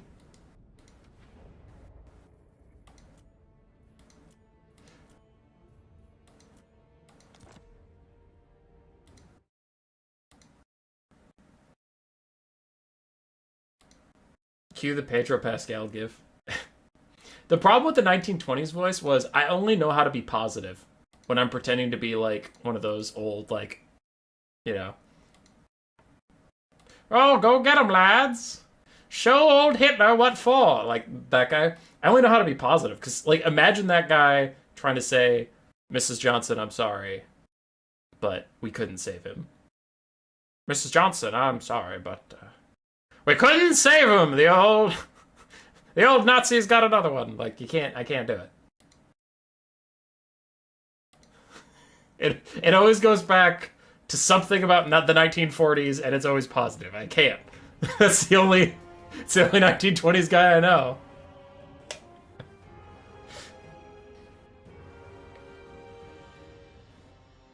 You boy, when are you gonna grow up and grow into a human man? You're pushing 50. What the fuck? Says, what am I pushing 50? Never. By the way, we have 90 people here. That's like 20 or 30 higher than we've had recently as an average. We have Topot versus Ones coming up. If you feel like subscribing, do that. If you don't feel like subscribing, then don't. But I thought I'd throw it out there, because some people aren't subscribed. Some people think they're subscribed, and they're not. We have considered turning on subscribers only chat just to remind people to subscribe, because that's the only... This is the, it's the main metric YouTube cares about, is subscribers. If more people subscribe, it recommends it to more people. If people watch and don't subscribe, then it doesn't recommend it to more people. It's shitty, but it's how it is, so if you feel like subscribing, do that. If you don't, also fine. Moving on. Grand Cathay formed a cool little firing arc here, as we have multiple crane gunners, 2 grand cannons, 2 fire rain rockets, and 5 peasant archers with 5 peasant long spears sprinkled throughout. We do have an astromancer who naturally brought Comet, and then has the bound Comet attached to his war compass, and then a Lord Magistrate for extra oomph. You know, aside for the Wood Elves, they are confused. They are rightfully confused. But we have some Zoats, some Glade Rider, Skirmish Cav. I mean, we had Glade Guard, but for how much longer? We have Eternal Guard, War Dancers, and Azrai Spears, which are all dying horribly. Durthu is getting lit up by the cannons right now. It is a terrible time to be a giant tree man, as flaming cannonballs are hurled at your face. And yes, they are flaming. They have fire ammunition. So he's not enjoying that. Not whatsoever. The Skirmish Cav and the Zoats, they kind of want to throw themselves with abandon into the front line of Cathay, but they also are worried about all the spears and stuff, I guess. Grand Cannon's losing a couple models, but not fast enough to save Durthu. There's still 7 cannons here to lob shots at his face. Oh, they're just bouncing off of him. Fire and rockets continue to kill off the Wood Elves, who are now getting increasingly clumped up as the pressure is on. It is harder for them to keep their forces arranged correctly. Branch Wraith dives in briefly to try and stop the madness, but Durthu's down to 1,000 HP, and the cannons are just trying to finish him off quick to do that extra bit of leadership damage to the Wood Elf army, make it even easier to keep routing people. Some of the cannonballs are going high. We need one more shot. One more shot and Durthu is dead. Come on, cannons, you can do it! Light him up! Boom! Durthu is down, and the comets are coming in from the free bound spells, and the leadership is falling for the Wood Elves as the Zoats get completely messed up. They tried to disrupt the backline, but the only thing they disrupted was the natural order of things. That being, Cathay was picked, so Cathay must win, and if you oppose that, you are a sinner. In the eyes of the Celestial Dragon Emperor, man. Branch Wraith is gone, army losses hits, and in a 3-minute shooting gallery, the Wood Elves get absolutely lit up.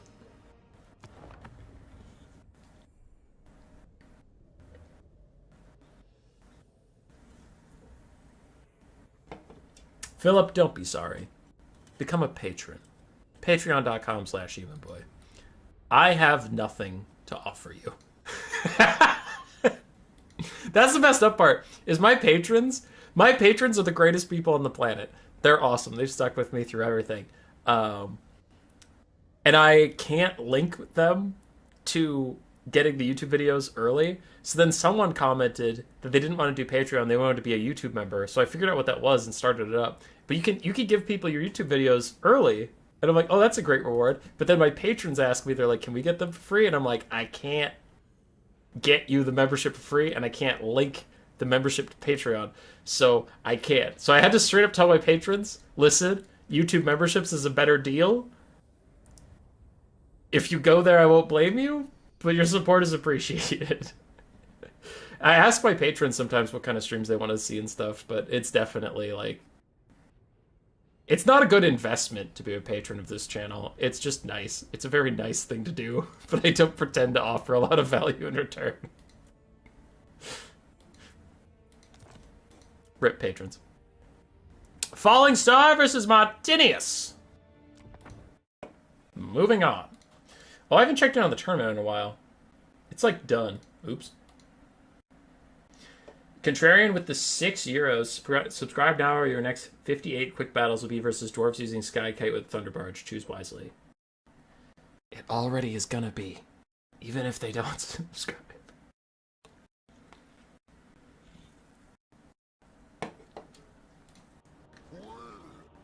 Martinus versus Falling Star. Falling Star pops up now and again with some silly Skaven builds. We do have, for the Beastmen, Centigores, Grogkos the Wolf's Run, some dogs with poison, and then a Pestigore front line backed up by Blacklord's Ravagers, a Jabberslife, some Minotaurs, and Malagor up in the sky with Flock of Doom and Feebling Foe.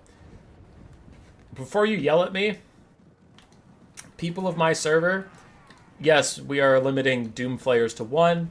It's a new player tournament, so a lot of people around here don't hang on my server and pay attention to all the posts all the time. But yes, I know the Doom Player limit is 1. It's a new player tournament. We're pretty chill. Pretty chill about that, but I see it. We all see it. Icket Claws rolling out with Flenzy Gruin and Howling Warpgale. We have triple Doom Flayers. And then Clan Rats all over the place with Rat Ogres and Plague Monks Censor Bearers in the back. Stormvermin and Halberds too. What's going on with Censor Bearers today? People are all of a sudden bringing that unit.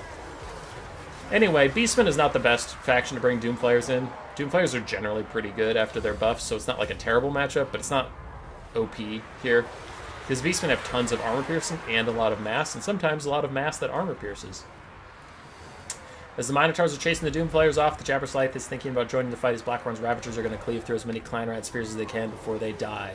Pestigores are routing out of the center, but the flanks look to be going a lot better for the Skaven as Groghooves are kiting out Stormvermin and Halberds for free.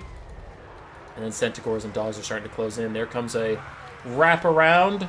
Nice rear charge on the Clan Rat. Should lower them enough that they tear out away from the Jabber, and then you can chase them freely. But in come the Stormvermin. And our first Flensing Ruin Overcast is out onto Malagor. One of the Doom Players is about dead. The Minotaurs that were chasing it were led into Plagmug Sensor Bears. They probably don't want to fight on top of those. Not that they have anti-large or anything, but they do put out a lot of DPS. Jabber Scythe with effective cycle charging can take out all of the elite infantry here of the Beastmen, but if he does sit on the halberds for too long, he will take a lot of damage. Unlike the Rogue Idol, he doesn't love just sitting in infantry, but when he does that, he's fine. His animations are what carry him. Beastmen are backing off, kiting out away wherever the Rat Ogres are popping in for a real fight, and then popping back in wherever the Skaven forces aren't. Trying to catch up these Doom Players. We see even with their impressive 114 armor, Centaurs without armor piercing are still getting a lot of damage onto them just because Centaurs are, you know, strong. Other Minos still hunting on Rat Ogres. It looks like the Jabber Scythe has seen what we all saw. We saw a horde of elite infantry just waiting to be smushed. And he is here to smush. Now the Plague Monks will try and rally, try and swing their little sensors, but I don't think that thing, taking a look at it, I don't think it's that scared of catching any diseases. It kind of looks like disease incarnate. Rat Ogre's charging uphill, though. The Jabber really needs to start one of its charge animations to actually catch up to those Plague Monks. That'd be pretty good for it. Elsewhere, Centaurs and Dogs still trying to pick off anybody for this game that's out of formation. Meanwhile, ooh, this is actually a big fight, so I'm going to zoom in over here. Minos with Grey Weapons taking a fight with double Doom Flare. That could be a lot of value out here for the Beastmen. They would love to get this fight and keep it going. Elsewhere, we did have regular Centaurs peeled off by the Doom Flayers and Rat Ogres, but that will not be the case with these Minos, which should cleave through the Doom Flayers easily enough. It looks like they are going to keep doing that. Groghooves and Wolf's Run running away from Ikit Claw, still kiting out these other Doom Flayers a little bit. You can see what I mean. The Doom Flayers, generally very, very strong, but against Beastmen, not as big of a deal due to all that extra mass and armor piercing. Dwarf Thing Menace is going to route, probably not off the map. Ooh, okay, they're probably going to shatter. Yeah, they'll probably route off the map. Anyway, the other two Doom Players are also very low. Meanwhile, the Jabber Scythe is causing some terror routing among the Rat Ogres, draining down other targets. The Stormvermin Halberds and the Plague Monks have high enough leadership right now, though. They shouldn't be getting drained. Actually, that one goes down to 4 leadership, which... Do you see that visual bug? Look at that leadership bar. Like, look at the physical bar. Oh, his speed is 4, not his leadership. Never mind. Look at the bug in my eyes. Beastmen still have a ton of mobility forces that have not committed to fighting Stormvermin Halberds. The Jabber Scythe is taking a lot of damage.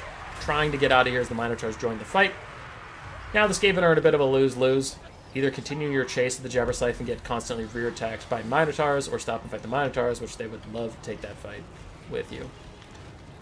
Beastmen still swarm around to any rats far from their dens. Bug in the brain. Aw, Philip. Thanks, buddy. Compliments are worth thousands of dollars to my narcissistic brain. If I don't get constant verbal affirmation that I am the best, then I am the worst.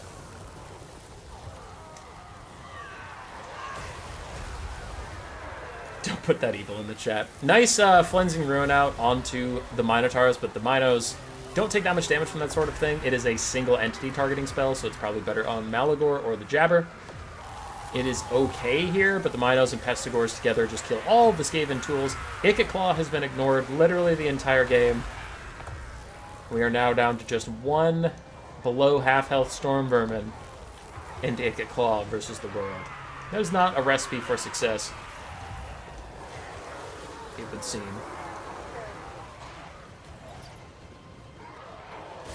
Tag, insect, mind, brain expressions.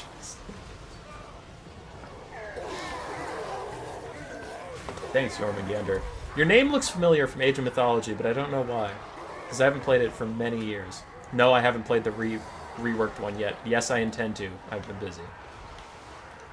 Is that a map? Yeah, it's a map. It's a snow map with the cliffs that make a pass. Aha, I remembered it. It's also this real thing in Norse mythology. It's stupid. No, I only know video games, so everything is a video game. Worst professor. Hopping in to get the free compliments out. And now let's check in with the tournament. Thanks, buddy. I've never played Age of Mythology. I imagine Jormungandr is something real. But I don't know. I just played video games when I was young. And that's where my whole worldview comes from. How's the tournament doing? They need me to do stuff? Alright, we have Versok and Bongo still playing.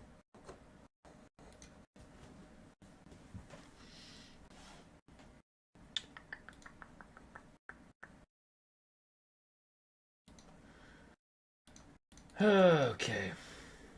How are we doing, tournament friends? First, let's clean that up. Beastman vs. Skaven, delete, great. And now you all come with me. Wait, where is... There's my Discord. Hey, Discord. So we gotta do tournament things, huh? Because there's only one game left in the bracket, and people are gonna want to do playoffs or whatever.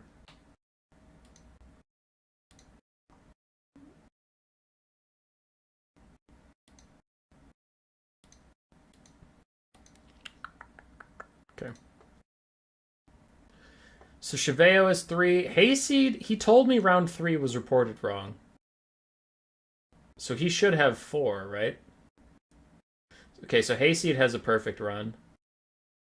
Martin, GreyHeart, Pratu, Cheveo.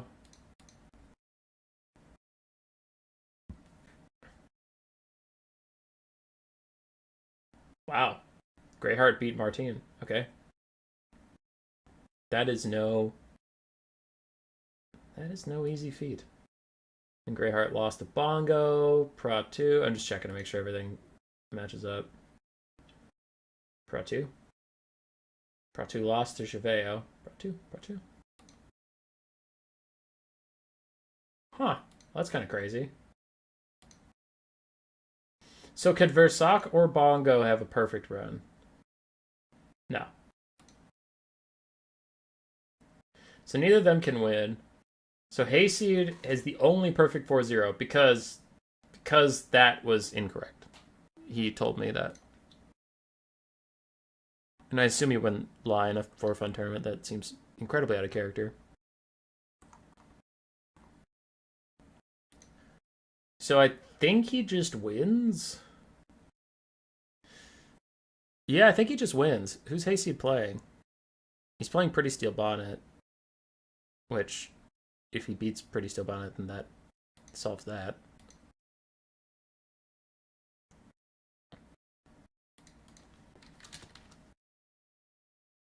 Yeah, dude. I don't think we have any tiebreakers today. I think it's just Hayseed. Hayseed. Yo. I think you just won? Only 4-0. Alright, cool. Sorry, dealing with this, and then there's absolutely no tournament administration. I can just cast replays. But I'd hate for people to be waiting on me like, dude, I just want to go to bed. Fuck you.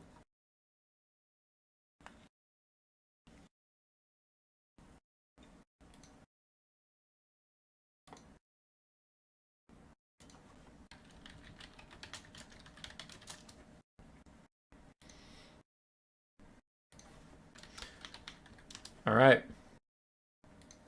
Yeah, Hayseed is going to be the big winner. That's cool.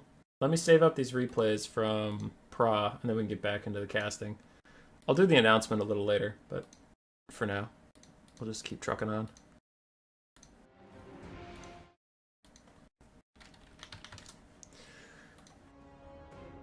Holy shit! Olaf donated things so I wasn't paying attention! What happened? What happened?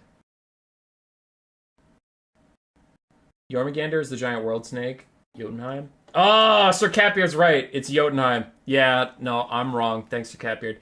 Olaf, with the 40 euros, had to save it up for Puppet Masters, but alas, we'll do something nice with it. Hey, thanks, Olaf.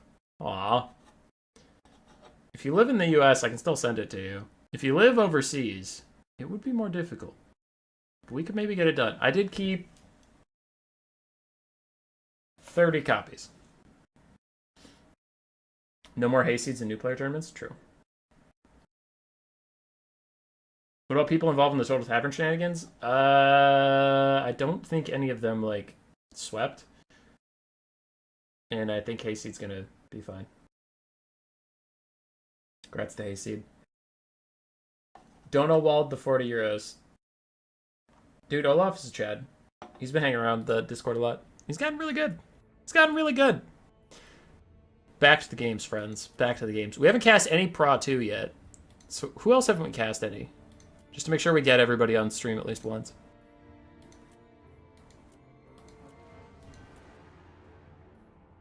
I think that's everyone.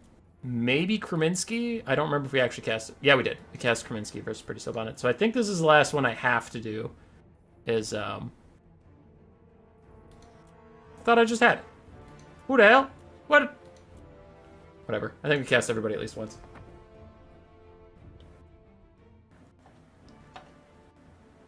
All Puppet Masters games are limited edition? Yeah. I donated the rest of my stock to charity. I got out of the game.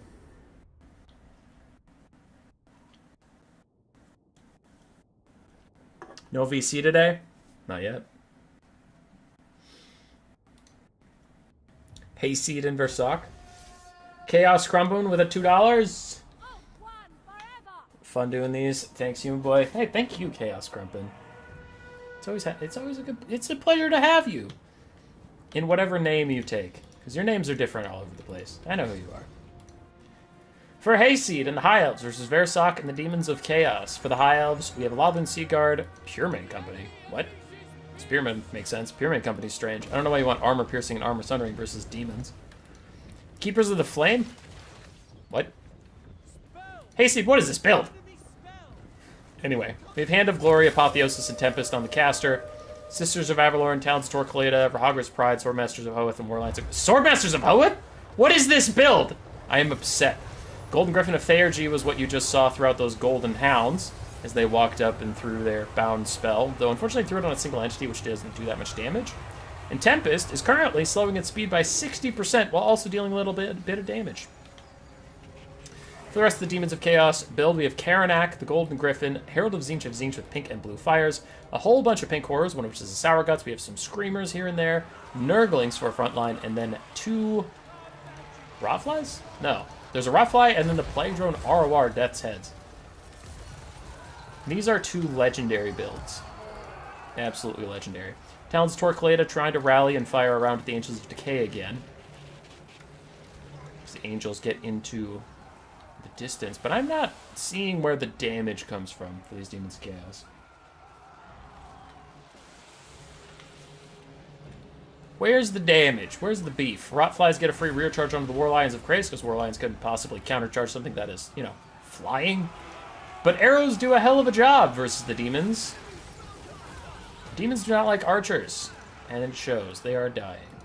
Nurgling's going to pile up on the front line and not accomplish too much as the War Lions of Krace come out here to say hello to the Pink Horrors. Elsewhere, Rahagras Pride trying to hold back the tide of Screamers and Karanak. They are losing the fight overall, but it's not about winning the fight. It's about holding them in place long enough for your archers to win the fight for you. As the archers are lighting these fools up. Get them. Get them, archers. Screamers of Tzeentch dying off. Nurgling's also dying. And if you are thinking of leaving, do not. Because after the stream is over, which, whenever it's over, we are going to raid Tactical Lich, who deserves all of your love and support. But we'll get there. But don't leave. I would love to raid him with 90 people, because he's criminally under-loved in this community. Tactical Lich is amazing. Now, this game is looking very hard for the Demons, but somehow the balance of power is actually looking alright, which... Are we watching a different game balance power? Because this doesn't feel that close. Spearman frontline is still holding against the Nurglings. They aren't in any trouble at all. The archers are all fine. They're killing off the Angels of Decay. Keepers of the Flame, I guess, have taken some damage. The Herald of Tzeentch is full health, but he's a support lord. The Golden Griffin is down to half HP, and the Pink Horrors are actually running out of ammo, which is shocking. Those War Lions are going to go tear through them. Roar! Lions! Look at the Pink Horrors go flying. I never get tired of that. I never get tired of the flying animations in this game. Though, does anybody else notice the Pink Horrors keep getting sucked back in? That was weird looking. Like, they'd go flying and then they would go whoop, back in. It was weird. It was weird and I didn't like it. High Elves reforming lines, keeping it tight. Still archering all around the place. As Karanak and the Herald of Tzeentch trying to do their best. Though Karanak doesn't need to be rallied, he needs to come back into the fold. Another pink horror gone. These Nurglings have lasted longer than I would have expected. I guess they're just fighting random spearmen. Oh yeah, the Swordmasters are here. Hey, Swordmasters. You get in there. You show them what's up.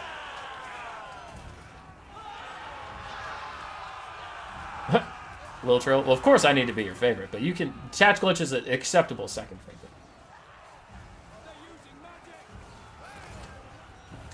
Anyway. Blue Firecaster still trying to snipe out the Mage of High Magic, and Blue Fire does do a good amount of damage to foot characters. Will not deny that. Can the Golden Griffin, the Herald of Tzeentch, and Karanak seriously carry this game? I doubt it. The Swordmasters of Hoeth are right there. I mean, they'll kill all of you. Easy peasy lemon squeezy. Archer still trying to damage the Golden Griffin a bit. Sour Guts being largely ignored, which is a little surprising. I guess we have some War Lions on him, but Sour Guts should be able to win that fight and get to safety. The Keepers of the Flame getting healed up. Are these Demons of Chaos? Yes. So they don't have a tier 3 army ability of Tzeentch to count on.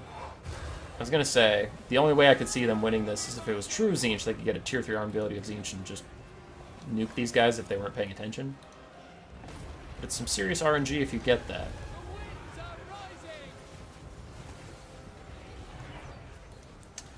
Karanak is down to half HP and running away. Sour Guts are still firing up and over on the side. It looks like the archers are just sick of their shit. You know, they're like, you know what? We can spare one volley to end this once and for all. The Warlions didn't get it done, and we're over it. Another blue fire is out. Another good amount of damage onto the Archmage of High Magic. Though I honestly don't know how much that is going to matter. As a Tempest is cast to slow the Herald of Tzeentch down, plus all the archers are going to shoot at him now that he's nice and slow and at super close range. He loses half his HP in the blink of an eye, and another volley might just take him out as the Tempest continues to wear down on him. There go the arrows that end his life. Demonic Instability Crumble is coming, and that is going to be the whole game for sure. There is no way the demons win without their Herald, who tried to rally. I love how he went from +1 leadership to -45. That is not a minor amount of change. That is a lot of change. So I guess he is a Herald of Tzeentch, so change makes sense. Now the Golden Griffin is being pin-cushioned just as he snipes out the enemy lord. Terror routes are going to come in for some of the High Elves, like these Cowardly Lather and Seaguard will probably terror out in a second now. But it does not matter because the rest of the High Elves stand their ground and shoot the Golden Griffin to death. Karanak is trying to fight some Swordmasters. Let's go see how that goes for him. He's actually getting a good amount of damage out on the Swordmasters. But what did you just do to the Swordmasters? That was so much damage! And now the Sour Guts are dying, which means they keep exploding, which more damage on them. Are the Swordmasters seriously going to lose to just Karanak? There goes the Golden Griffin. Surely army losses will save the Swordmasters' lives here.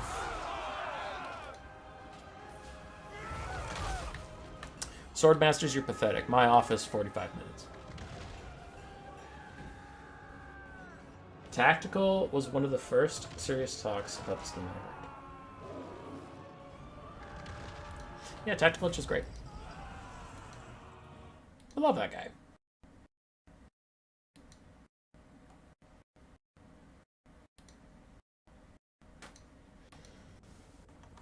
I have just gotten a report. Great Book of Grudges, are you still here? Great Book of Grudges, where are you? Hands up. Hands up in the chat. Grudges? 2,900 value on this Strabo line. Wow. Alright, Towns Torquelada also got 1,700. Very, very nice. For Versok, his Herald of Tzeentch did great. Karanak did pretty well. Pink Horrors all did well. The melee troops let him down. Nice content like always from Michel. Yo, dude. I just cast one of your replays where you weren't playing High Elves. You were playing Durthu, and I cast it. Just so you know. That's out there. Okay, Great Book of Grudges is here. I don't know if this has to do with this tournament, but I was sent this just for you. Hey, it has pin in it. Okay, it actually is from this tournament then. Or if it's not, these two players were in this tournament, so I'm going to pretend it was from the tournament, and if it's not from the tournament, then don't tell me. Then don't tell me. Just let me live in my fantasy world. Double Kadai Destroyer just for you, buddy.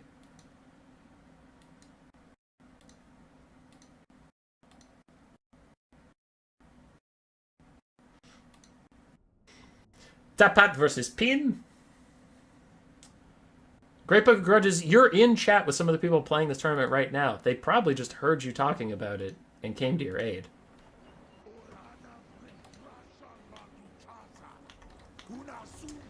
Don't be confused. Be happy it happened. So we have double Kadai Destroyer, double Kadai Fireborn, a Sorcerer Prophet of Hashut with Flames of Asgore and Burning Wrath, and then we have a Flying Demon to Sorcerer Fire with Burning Head, and then, of course, the heal for the double Kadai. We also have 2 Hobgoblin Wolf Raiders with bows.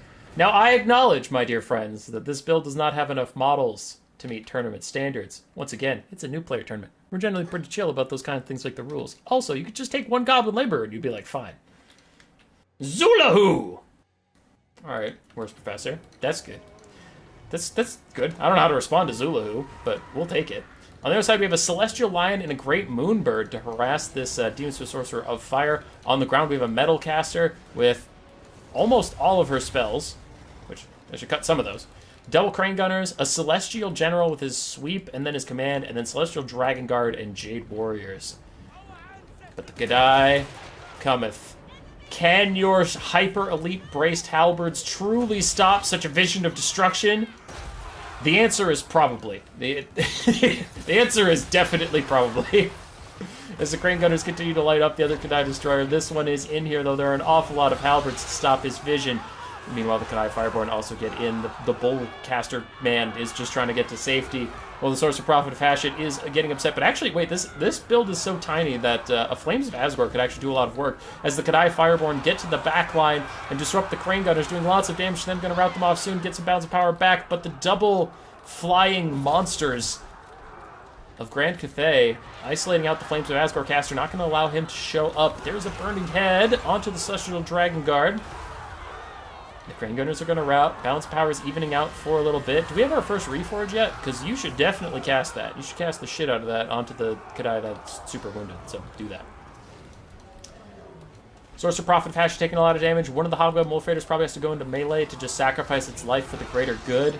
And please cast the Reforge on that other Kadai Destroyer. Or honestly, the Kadai Fireborn. Also a solid pick. One of them. Cast it. Cast it. Cast it. Because you're dying. There's nothing you can do about the fact that you're dying, and you need to get that thing on cooldown so you can cast the second version of it. Now, a lot of Cathay is routing as the fire monsters just keep piling through them. They are having the worst of times and the worst of times. Demon Smith Sorcerer routes. He did not... Ooh, we got one of his Reforges off. Hey, he was on the Kadai Destroyer. All right, we take those.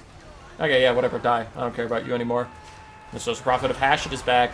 If he can rally, if he can throw a Flames of Asgore right there and kill off the Celestial Dragon... No, wait, those are Celestial Dragon Guard. Okay, whatever. I don't care. If it's not Celestial Dragon Guard, then don't kill him. See what happens. The Kadai can sweep up a lot of these guys, even though they're halberdiers. I mean, look at them. Look at them. They're crazy, flaming, axe-wielding monsters. Oh, shit, they died. Fearsome Roar is going to help them. Demonic Instability crumble. The other Kadai Fireborn also not feeling too good. And the Moonbird went back to hunt down a Sorcerer Prophet of Hashut. But we actually have someone here to do something about that as this angry machine of war and destruction comes in. And how did you miss that badly? It's a giant bird. You struck here. It's way over there. You're dumb as hell. All right, this time he's back in it. This powerful meat machine of destruction and war, and I think you might have technically hit it that time, but it didn't look like you did. The Flames of Asgore are out! Lots of damage to the infantry all around the Kadai Destroyer as it's fucking up the Alchemists. It might get some of these other guys to start terror routing away, maybe, possibly, potentially, kind of, sort of. Celestial Lion, do you cause yin? What's causing yin down here? Did you guys see that? Some of the things are occasionally getting harmony. That's weird. Crane Gunner is back to shoot at the Kadai from a distance. Meanwhile, Hobgoblin Wolf Raiders' bows are firing over at, I don't know, something. Now this Kadai Destroyer is doing its best to defend its masters. The Great Moonbird tries to slip away. The Celestial Giant gets punched in the face by a giant flaming sword fist. But it'll ignore him and come over to say hello. The Sorcerer Prophet of Hashut, as he usually does, Burning Wrath is out and up and over and down and up and over and down and into the Great Gunner's back. God, it did nothing. Jiminy Christmas. That guy came back briefly. Did he reforge? He was trying to. He didn't get to. This Kadai Destroyer is about to Demonic Instability crumble. There, his leadership goes down to -30. There is no saving him now. He is gone. But the Reforge caster is back. Just one Reforge. One shot. One opportunity to take everything you ever wanted. Can you grasp it? Or will it slip away? He's Mom Spaghetti. Knees weak, arms are heavy. He's got Reforge on his stat card already. Mom Spaghetti. He's nervous. He shatters. Taking the hopes of the Chaos Dwarfs with him. Mom Spaghetti. You lose yourself in the music, the moment. You're trash. You didn't get your Reforge off. You're garbage. Mom Spaghetti. Lose yourself. #1 best-selling song of 2024. Kadai Destroyer AFKs and waits for his demise. Decides to maybe attack on the way out. But there we go. His Unbreakable fades as he finally fell below. Health threshold. The words failed me. The worlds are gone. Whew! Hayseed, Master of the Dragon Ogres, says Kadai Destroyer is bad.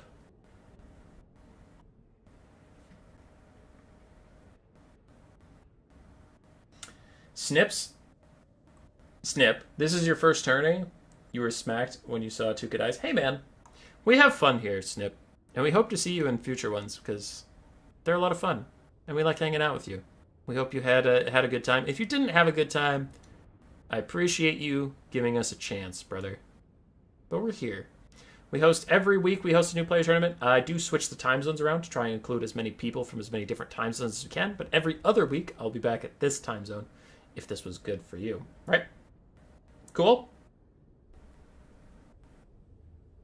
Celestial Lion got 2,600 value, which is checks notes good. Crane Gunners also did fantastically. Jade Warriors and Jade Warrior Halberds did fine, I guess, as Kadai ransacked their entire box. That was sad. But the Alchemist did fine.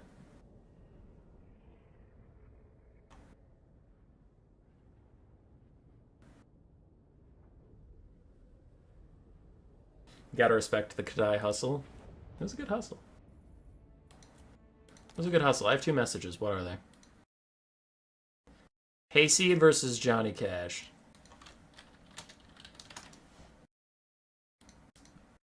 I'll save this replay, but I won't like it.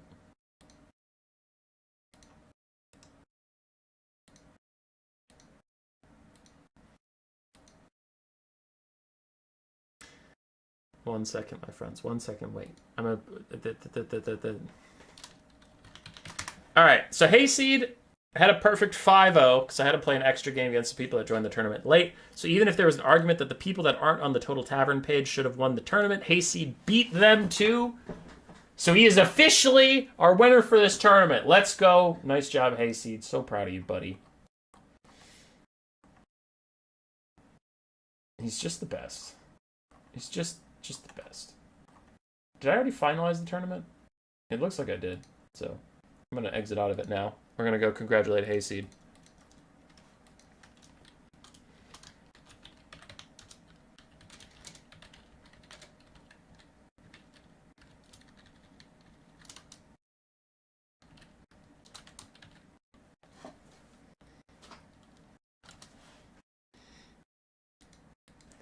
Alright. Hayseed won it. I know you guys knew that a while ago, but now it's super official. Let's see. So we have all the games we're going to get. Let's see which of them we feel like casting. Just based off of builds, we're going to skip some or skip none. Wow, that's getting cast for sure. Corn versus High Elves. Michelle was... I don't know how to say his name. It might be Michael. Might be Michelle. Might be Mitchell. I don't know. But the Legend of Tyrion himself donated today, so I can't just leave a Tyrion replay and not cast it for the lad. Is that? That's a Rogue Idol versus High Elves. Okay. Empire versus High Elves. And it's not even a toxic build. Guys, you're killing me. We can't have all bangers. Guys. Not every game can be a fucking banger, please. This is hard. This is really hard to cut out any builds. Wow. Okay. Wood Elves versus Demons of Chaos. That's pretty good. Okay, I'm gonna cut that one because I know Joy Boy and Pra have a different game later. Is that...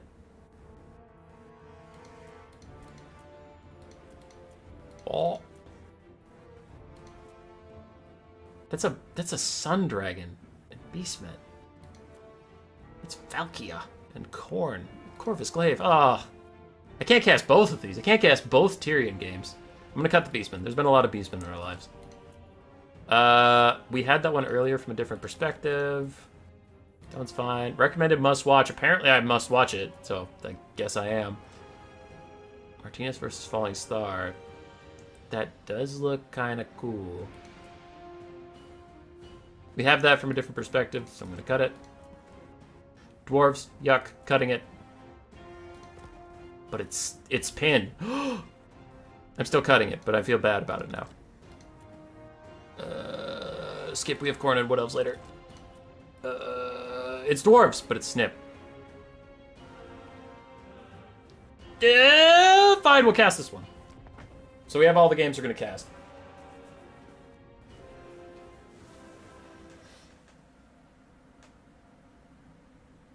Hummus, can I leave now? Sure, Great Book of Grudges. Michael. Okay. Okay, Michael, I got you. We'll cast a Tyrion game just for you. I'll cast it next, so that you don't leave. Delete it? Never. Never! Alright, we have Hayseed versus Pin or Snip. Marauders, Bloodletters, Exalted Bloodletters in a pure rush. The Hellforged Host. Occultist of Khorne with the Gate of Khorne for another Bloodletter summon and the Herald of Khorne with Locus of Wrath. We call this the Corvis Glaive build because Hayseed stole it. Anybody who brings Occultist with the Bloodletter summon is officially a Corvis Glaive knockoff. On the other side for the Dwarves, we have Slayers, Ungrim and his son Garagrim, and then Doom Seekers, more Slayers, more Doom Seekers, and one Gyrocopter up in the sky, as it is a pure Carrick Quadrin build, but he didn't bring the Carrick Quadrin flag. Now Bloodletters, even though they have armor piercing, they will still dominate Slayers. Marauders are going to get buffed up by the Herald of Khorne a little bit as he passes by, but he is just passing by, he ignores them entirely. He's just leaving. More Marauders pile in, and the extremely expensive and Chad build of the Dwarves is in a bit of trouble already. Slayers rout off some Marauders, but the Hellforged Host are behind them, ready to come cleaving through the Slayers. Looking for an honorable death, they'll find one, as this Slayer right in front of me has not turned around to face the real... Look at how confused he is. He's like, oh fuck, there's demons there!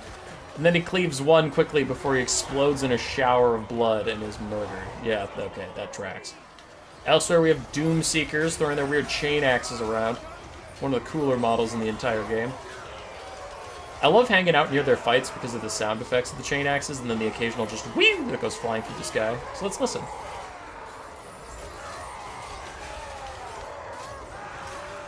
Bliss. So the Doom Seekers are doing their best. Bounce power is still 50-50 as the Bloodletters are taking a lot of damage on the charge. And as we know with demonic units, they can get pretty spooky pretty fast for their HP. Oof, that was a nice charge in the Slayers. Garagrim, son of Ungrim, is in here with his triple Slayer's crest. He does have his Hurricane of Death spin whenever he needs it. Does magic damage, so he could spin through the Bloodletters and actually get a good amount of damage out. Gyrocopters still have a good amount of ammunition. And they're even getting their bomb drops onto the Bloodletters.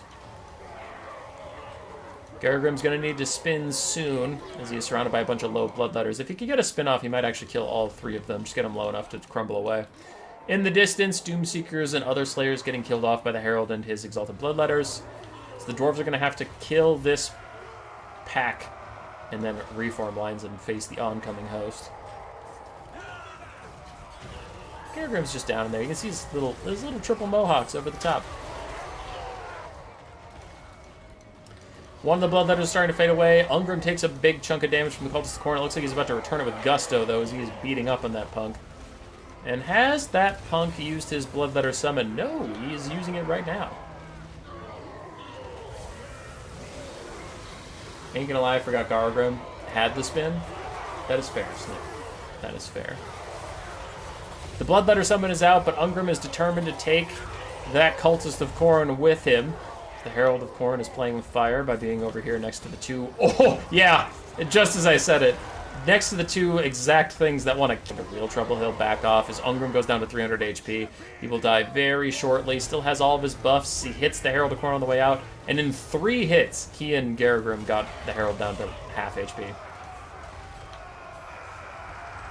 It's looking like GG, though. This forces Corn are too numerous for Caracodrin.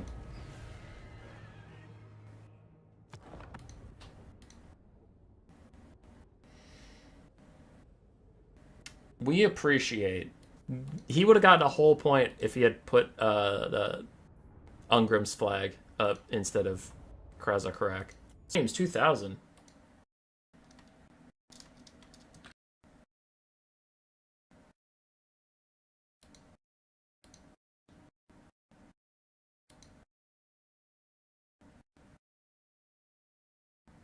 Why are you being a poop?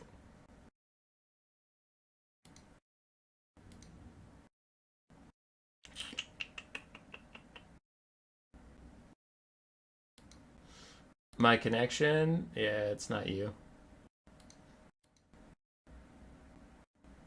You guys can still hear me all right? Why are you being a poop? Flags matter? No, they don't change anything. It was just you took an entire Caracodrin build, so it would have been cool to see the Caracodrin flag. Not a big deal. It looks like we're stabilizing.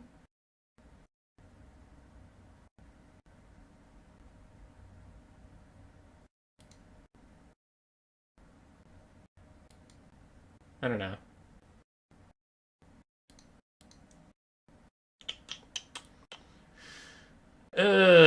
So here's an issue. Is if you remember at the very start of the stream, I said I tried to make some stream upgrades so that this wouldn't happen. And then it started happening again. So I might need to go work on that, unfortunately. But Tactical Itch is starting in 30 minutes, and we did want to raid him. So maybe we can power through. Okay, the stream status went back to good. So I think we're okay. I haven't dropped a frame in a while, but keep an eye out. Okay, so we had the Tyrion game we wanted to cast. Moving on.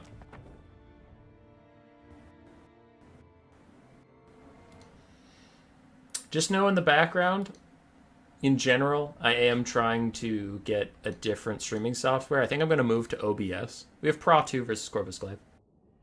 I think I'm going to move to OBS. I currently use XSplit, but that's been having some issues recently.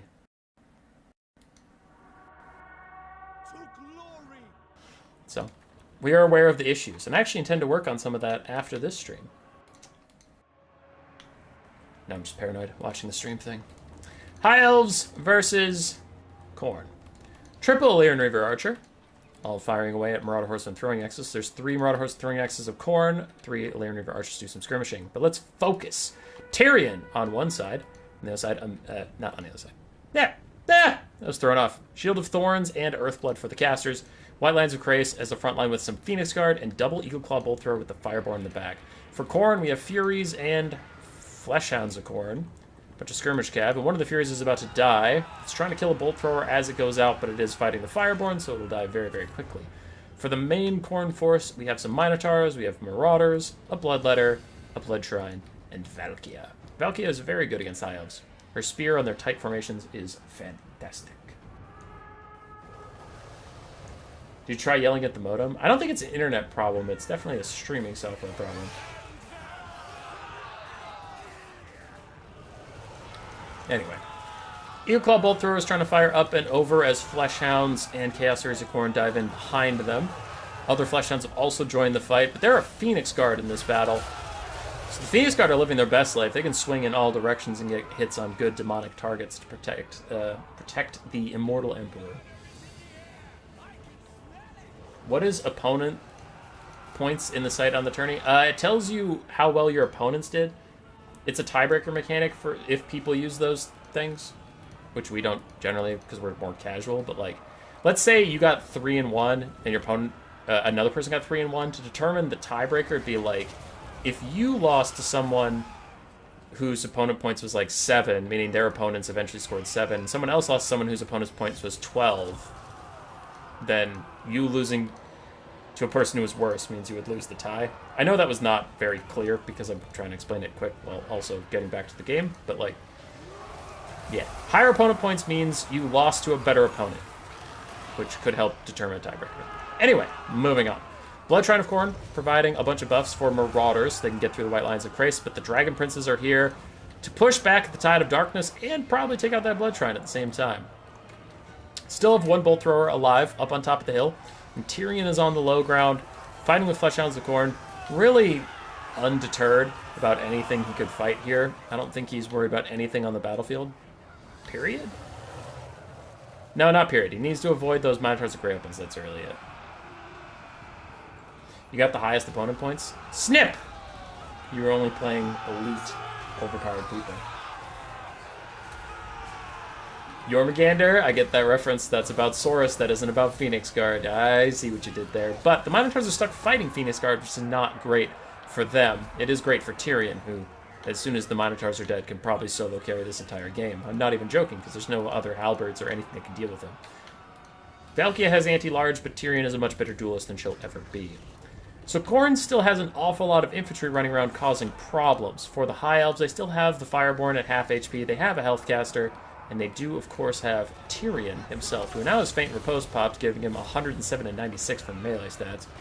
Still have some Phoenix Guards, but those are dwindling, and one full-health White Lion of Krace, though Khorne's gotten 300 kills, so unless they've been using Horn of Khorne or something, they might have a sword ready to kill that entire White Lion as soon as they get into combat and are holding still for just a second or two. Shield of Thorns trying to buff up the Phoenix Guard if they even needed it. But the Minos getting shot in the back, fighting the Phoenix Guard. They're going to just take so much damage, Tyrion probably won't have to worry about them killing him anytime soon.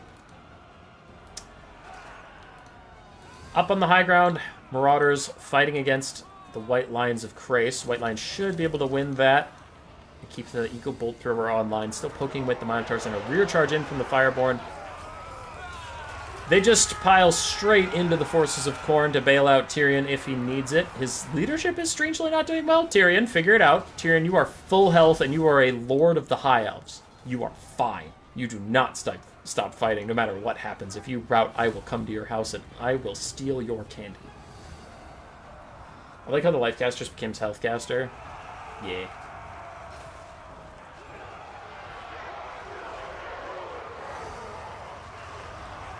So Tyrion's back to trying to fight the Blood Shrine of Khorne, which is still giving these guys all leadership and melee attack. Not things Tyrion especially enjoys them having. We still have some Skirmish Cav of Khorne throwing occasionally at the Fireborn. Fireborn do have fire and physical resistance, though, so they're pretty tanky to that kind of attack. And now these White Lions of Krace need to stop chasing their shattered target and come back to defend the Eagle Bolt Throwers, though it might be too late as Valkia has landed amongst them. Trying to take out the crews of the last two that are viable. And she will. They are dead.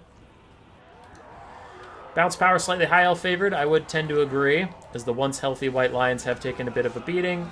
Still, overall, I would rather be the High Elves in the situation. Fireborn getting worked on at the moment by the Bloodletters. But Tyrion is still healthy. Tyrion is all you need. Walk it off, Tyrion. Oh, he's trying. That there boy is trying. Blood Shrine keeping these Bloodletters in action is really important. The Bloodletters probably doing most of the work. Yeah, 800 value. They paid for themselves at least. The Fireborn are finally routed off. We have two Lyran Reavers getting pushed away, though they still have ammunition to kite back, and Valkia is going to start cycle charging into Tyrion. Now we get to the spooky part of the game. If Tyrion is a lot of your balance of power, if he gets damaged, your balance of power will dip, and he either might rout or he might army loss you before he gets that big, gigantic heal of his. So really it is on the back of Tyrion if he can carry this game. Down in there, look at him go. Sunfang Ablaze, yes. Sunfang Ablaze. Stand your ground, Faint and Riposte, and an Earthblood, all trying to heal him back up even more. And can someone please kill the Lifecaster? They're trying. Bounce power is back to 50-50 as Valkia scores hit after hit against Tyrion. Tyrion's HP does dip, as does his leadership. Down to below half HP. Leadership bouncing between 13 and 33. Now it's up to 9, so some of those are pretty bad bounces. As Tyrion takes another hit from Valkia. She is whooping his ass, but the last of the Bloodletters are dying off. Marauders might rout soon. And Tyrion's leadership needs to stabilize so they can get that big heart heal. Though I suppose he is on fire, so also his heart heal is going to be cut in half. Not ideal. So Leon Reavers are about to abandon him. Takes another shot. Some white lines of Krace are here to help out. Marauders getting pretty low on HP. It is really just Valkia, the Blood Shrine versus Tyrion, and I would bet on Tyrion, but Tyrion's been kind of not doing it. Yeah, he's got 1300 value, but still not having the best time. Charges into Blood Shrine, then he backs off. He's actually going to go after these Marauder Horsemen. White Lions might rout here soon. Can Tyrion hold?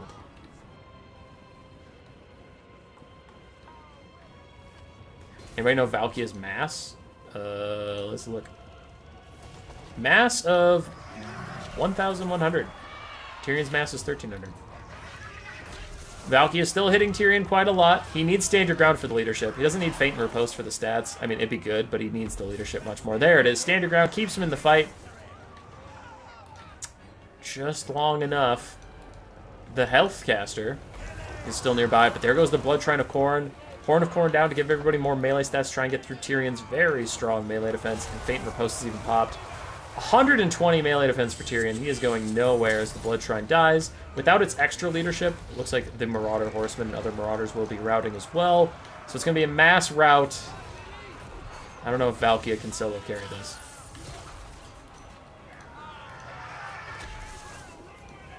Tyrion's feint riposte wears off, however. He's gonna get a big heal and just like army loss her or something. Boom! There it is!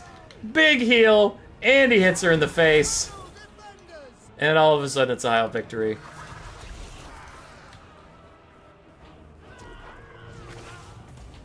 Tyrion!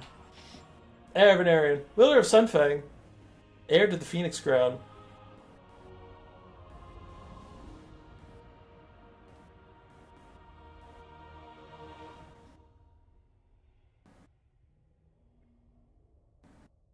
As soon as I saw Human Boy laughing at my Zaytang, it's meant to be a good laugh. Because there's not much Zaytang can do against the Giant when the Giant gets on him. Like, it has way better melee stats, and they're roughly the same on speed, dude. The only Lord in the lore who realizes a Black Blade you can't pull is a bad fucking thing. Dude, I had so much fun with that lore video. That was such a funny lore video. My favorite part of that video, yes, my favorite part of my own video, because I'm full of myself like that, was Malekith. So anybody who doesn't know, Tyrion was fighting Malekith, and they both had giant armies. Obviously, it wasn't just Tyrion and Malekith. Malekith's sitting up on this dragon, and there's this giant gate he's sieging, and he can't get through the gate. So Malekith flies up into the sky and holds his hands above his head, and he starts charging up this giant ball of magic. And Tyrion, to everyone who's not Tyrion, goes, "Get off the gate! Now! Run! Run!" Everybody runs from the gate, right? So Tyrion had the presence of mind to say, everybody run from the gate. And the Phoenix King comes up to him and goes, "Tyrion, if we all abandon the gate, they're gonna take the gate." And Tyrion goes, "They won't take the gate. I won't let them." And then the Phoenix King runs away, and Tyrion stands there, and he pulls out his sword, and he stares at Malekith, who's up in the sky, and he stares at him, and he stares at him. And Malekith's charging this giant ball of energy, and he stares at him. And then Tyrion's like, "Huh, I think he's gonna blow up the gate." And I'm like, what? Dude, of course he's gonna blow up the gate! Like, you sent everybody away from the gate because he was going to blow up the gate. Why did you send everybody away from the gate if you thought he was going to come down and 1v1 you? Guys, Malekith's coming to 1v1 me. Get the fuck off the gate. I would hate to have your support in this coming battle. No, you sent him away from the gate because he was going to blow it up. Why? What? Why? So then Tyrion's like, fuck, he's going to blow up the gate. And he starts to run. He's like, "I'm not going to make it." And then the gate blows up and he falls, and it's Eltharion has to save him. But it's just funny. It's like, what? What? You sent people away because you knew this was going to happen, and then you were shocked that it happened. I don't...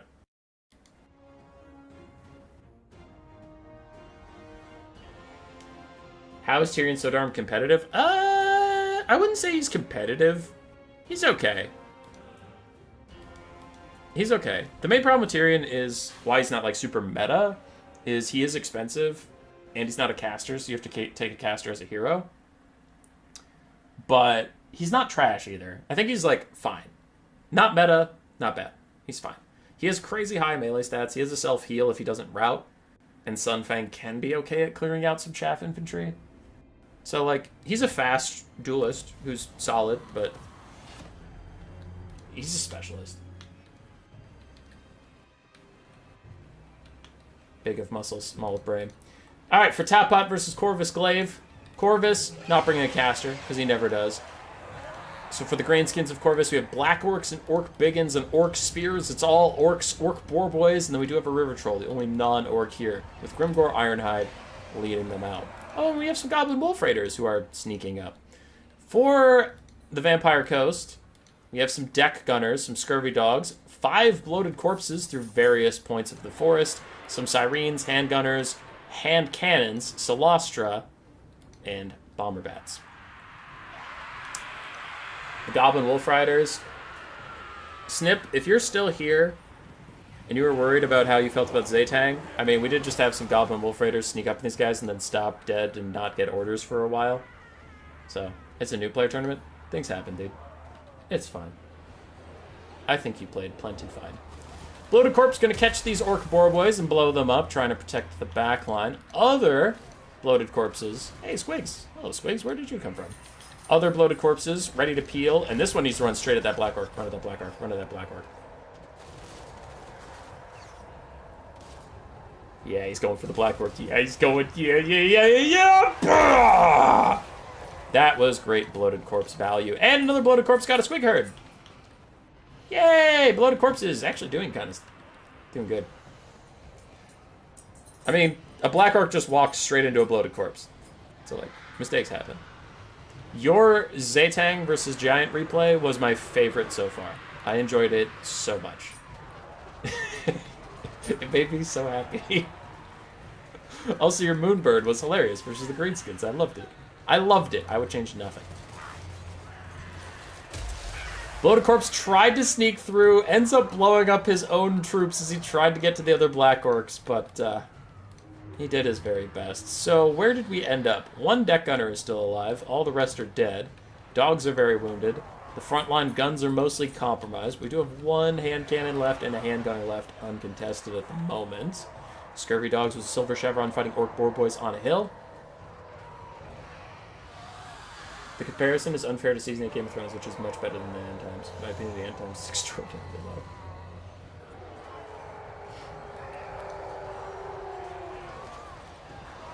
Sipa gave me advice today because I joined the Discord and I'm trying to learn. Dude, that's great. Sipa is a good place to find advice. He is the 2nd best player in the world right now, according to the Warpstone Cup. Deck Gunners get charged by Goblin Wolf Fighters that just got a Waz. We need to refocus on the game, bring ourselves back into the fold. Black Orcs trying to get through the Sirens. Sirens being mostly physical resistance and having no armor. Is that a Vangeist's Revenge? Down the line, absolutely massacres 4 things. How much value was that? 2,100 value. Okay. That was alarming and scary. Well, all of a sudden, we have ourselves a match as the bombers are coming back. Deal with Grimgor and his guns. Bloated Corpse with chevrons should have extra speed. Yes. Bombers are firing at these Orc Biggins, but they are doing some friendly fire to their hand cannons and Sirens a little bit, though I guess no one really cares. And the spooky, scary Damn Knights Errant are trying to rout out the Black Orcs, who are ITPs, so they can't tear out away from the Spooky Knights. The Spooky Knights might want to rear charge the River Trolls instead. The River Trolls are much more susceptible to being spookified. Multiplayer is way, way harder. It is, but it's also very fun. Takes up his advice to Colonel Salty is very good, but also troll. Yeah. Anyway, Grimgor is going to be an issue. Like, actually an issue here. Because Sirens aren't going to do very much damage to him. I think this handgunner mob has to be kept safe at all costs, because it's the only real thing that can damage Grimgor as the game goes on. Siren's going to try and fight back, but again, he just has really high weapon strength. He should be able to get through them fine. And a ban from trolling the new player channels. Uh-oh. The very handguns we need are currently beset by Black Orcs, who, at 3,000 HP left, have plenty to cleave through the handgunners, who are taking so much damage and need to run. Other Black Orcs are coming. I actually think the coast is doomed. I really don't know what kills the Black Orcs in Grimgor.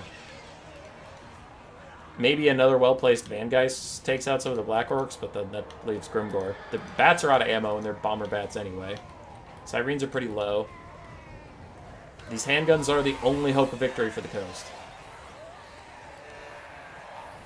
How Total War gave them money and they're trying to resurrect the old world. I don't know how I feel about the old world. I do want to see more Warhammer Fantasy, but I also see basic cash grabs and don't like it.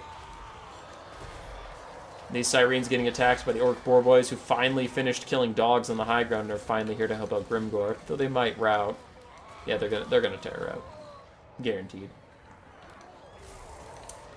Handgun mobs have been saved. For now. And looks like they're trying to shoot at Grimgor. Some of them might need to just shoot downhill to bail Celestra out from the Black Orcs. Other Black Orcs are going to die soon. Damn, they're just getting lit up. Some argue killing the setting was financially a good decision at the time. Hiring better writers could have put. Wouldn't have cost much, yeah. The end times have not been super impressive so far, but they are going to make funny lore videos for me. And in that way, they're perfect. More Black Orcs are routing. The Grimgor is not. And he has his Orc Boy spears around him to help finish off these Sirens. What can the handgunners do on the charge with Grimgor coming in? Because that's going to be very important. They do need to turn and shoot at him, though. These Sirens are running out of health. They need to reform lines and deal with Grimgor in a second. You missed my best van, guys. I'll get it in a second. I was going to go back and see it. Alright. Grimgor and the boys mounting a charge. Handgunners trying to kite it out for now. Get to the top of a nice hill where they can shoot downwards at Grimgor. Man, these Sirens are so low in HP. And they're going to start Grimgor. Bounce power is 50-50, 7 minutes in. It's anybody's game, and by that I mean it's Grimgor's game. Grimgor's going to win it. As he kills the Sirens, the handgunners are trying to fire in.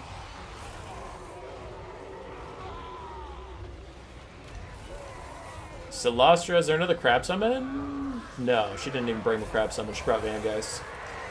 So Celestra now has to put her body on the line, and oh, that is not going great for her. Has Fog of the Damned to try and diminish Grimgor's stats, but he has so many stats, he can just chuck them at you. Orc Spearboy is probably going to rout momentarily as the handgunners still try and get shots in wherever they can.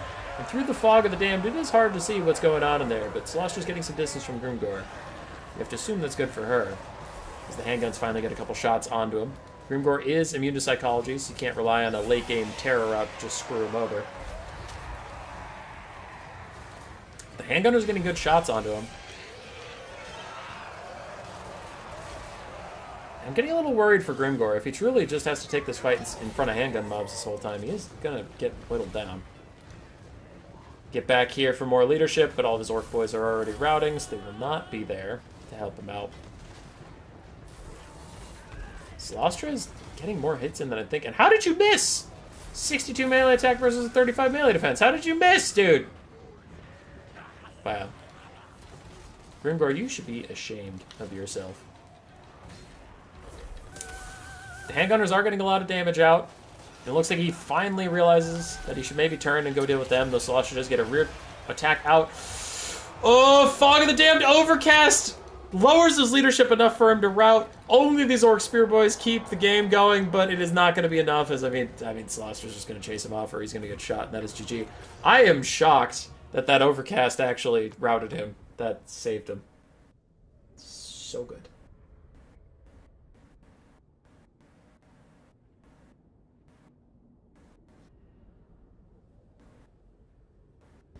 Crab Summon isn't about damage, it's about blockers. It's true. It's true. Bloated Corpses value, the only thing we care about.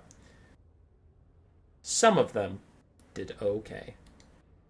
Topot gets the win. But I am being informed that we missed the best Vangeist Revenge ever. And I know we did. It was at 2 minutes and 59 seconds. I was going to go back and watch it anyway. I think it's 2 minutes and 50 seconds?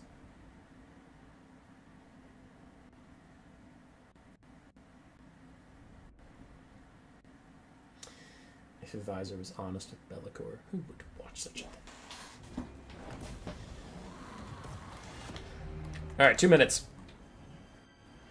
5 bloat tech wins again. It's fucking overpowered, bro.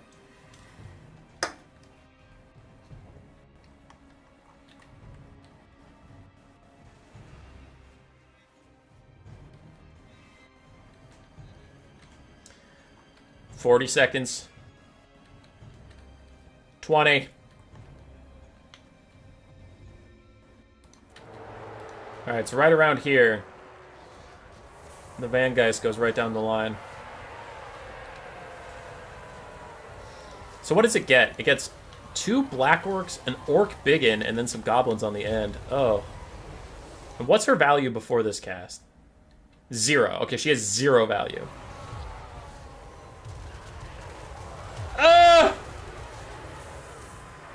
2,100 value Vangeist cast. Damn! That's brutal.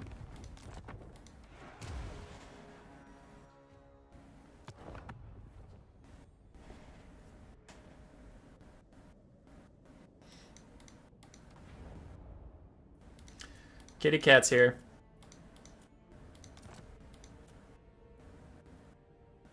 Oh boy. Oh boy. Is that for Ushapti? Oh, they're gonna kite. I don't want to cast kite right now. It's not anybody's fault. I just don't want to, and I'm running out of time. Hey, Seed and Joy Boy. That's Nurgle versus this game, and it has Gorich, but I'm gonna have to skip it because Gorich isn't cool enough. Empire High Elves. You'll skip Gorich, but you'll cast Empire High Elves? Here's the thing. We haven't gotten to cast Empire in forever because this shit is permabanned or garbage. So if I see an old school build that doesn't take any of the bullshit units of the new DLC, I'll cast it.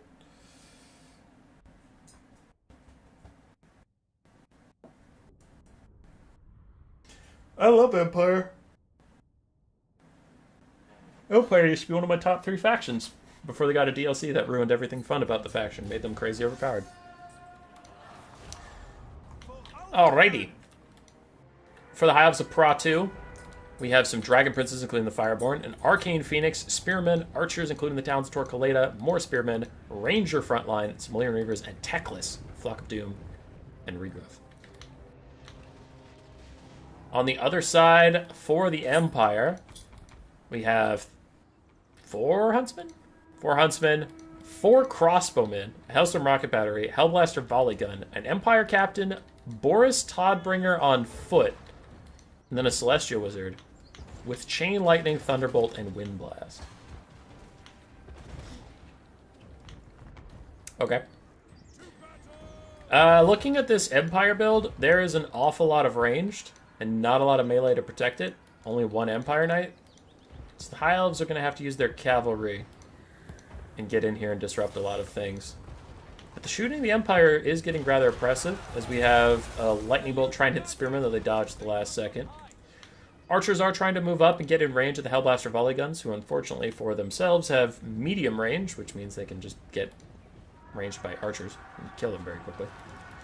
Empire Captain is losing a fight against the Arcane Phoenix, and the Dragon Princes are setting up as some crossmen are trying to deter Valyrian Reavers on the far side, but Hellstorm Rocket Battery close range should get these archers to rout at last.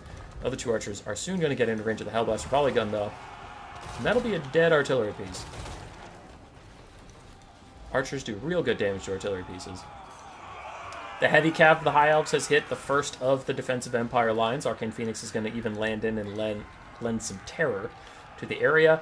As the bound fiery convocation goes down some Spearmen who are not responding in time. Oh my god, they're dead! Goodbye, Spearmen.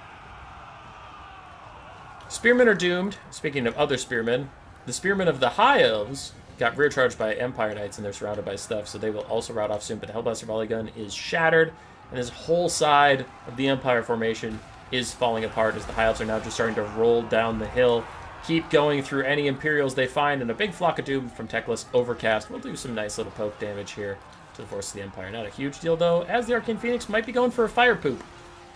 Fire Poop? Fire Poop? Hey, there it is. Fire Poop.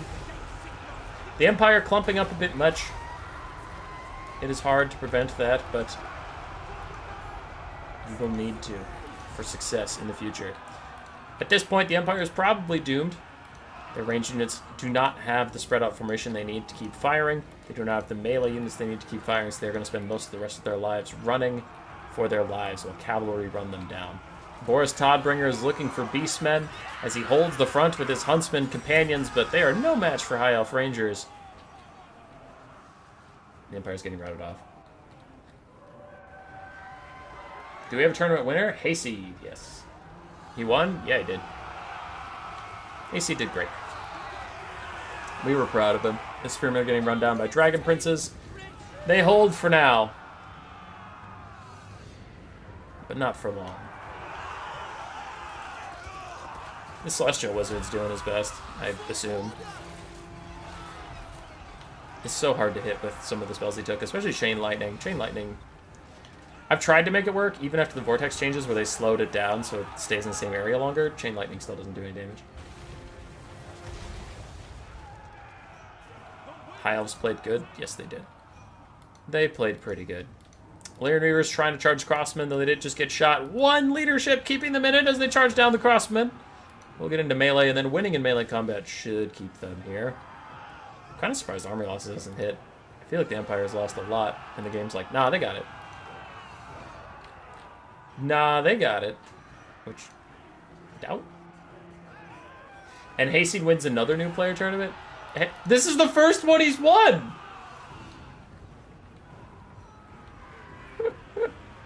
This is the first one he's won, Leonard! Leave him alone. Leave poor Hayseed alone. He's gotten second so many times. He's gotten second so many times. Holy shit.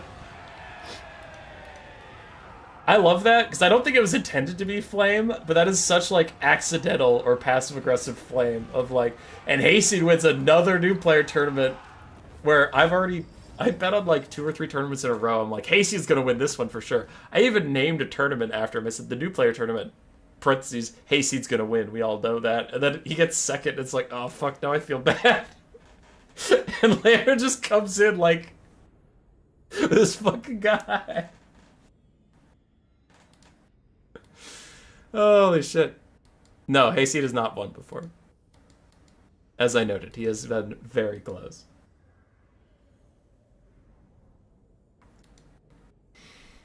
Alright, GG. Hellblaster Volley Gun, unironically, maybe got the most value on the Empire roster, which is insane to say out loud.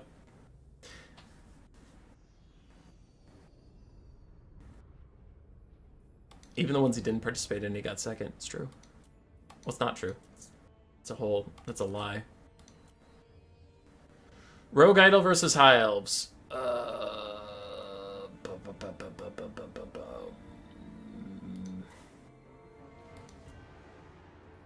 Probably, but I'm gonna cast something else first.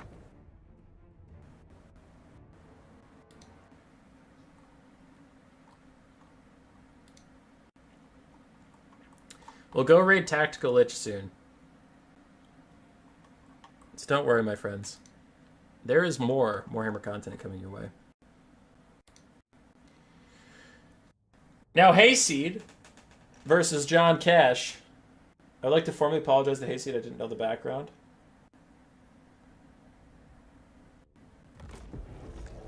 Don't. Hayseed deserves not your pity. Yeah.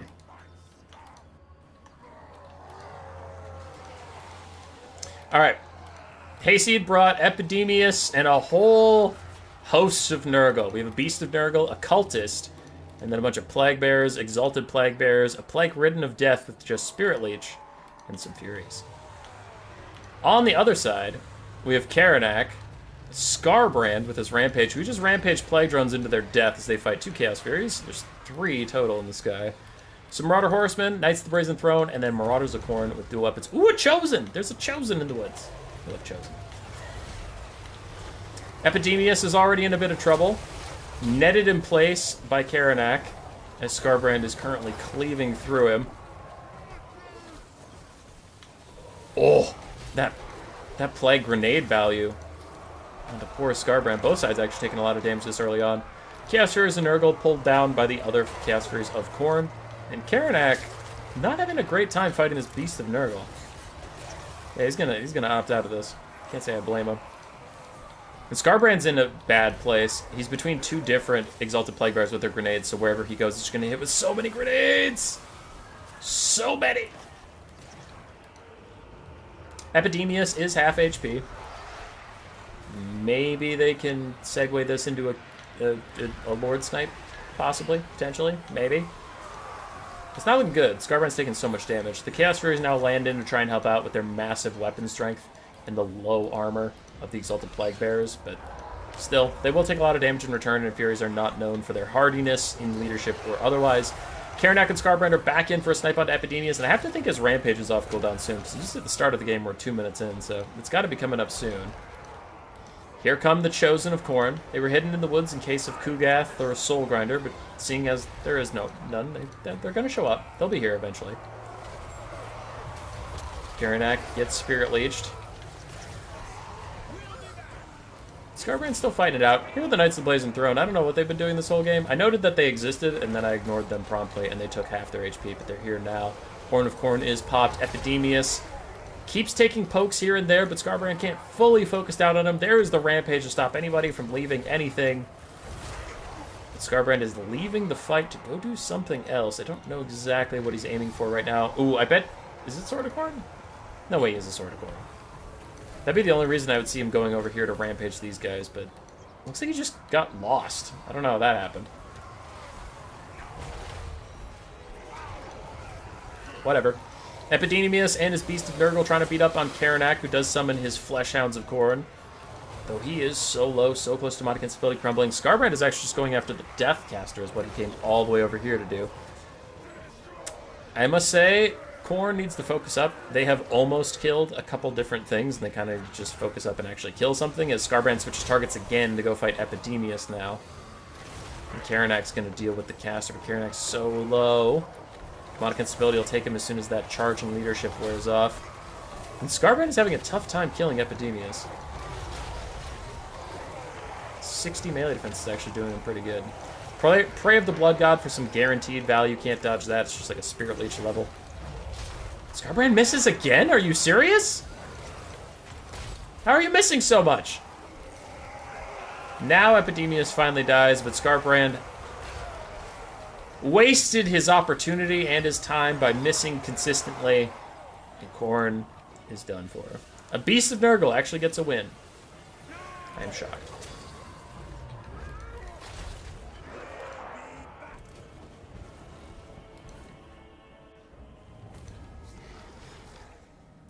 The Accountant and the Axe Murderer. Yes. Could not agree more. For Hayseed, Epidemius 600 value. Beast of Nurgle almost 800. Unlike when I brought it the other day, and then the Lizardmen shot it to pieces immediately. But the Exalted Plague Bearers were the real winners of the day. Look at those values. Look at them. Look at them go. For Mr. Cash, Scarbrand, I was going to say he did okay, but honestly, he did shit. I don't know how he missed so much. That was wild. Karanak did fine. Chaos Furies did fine.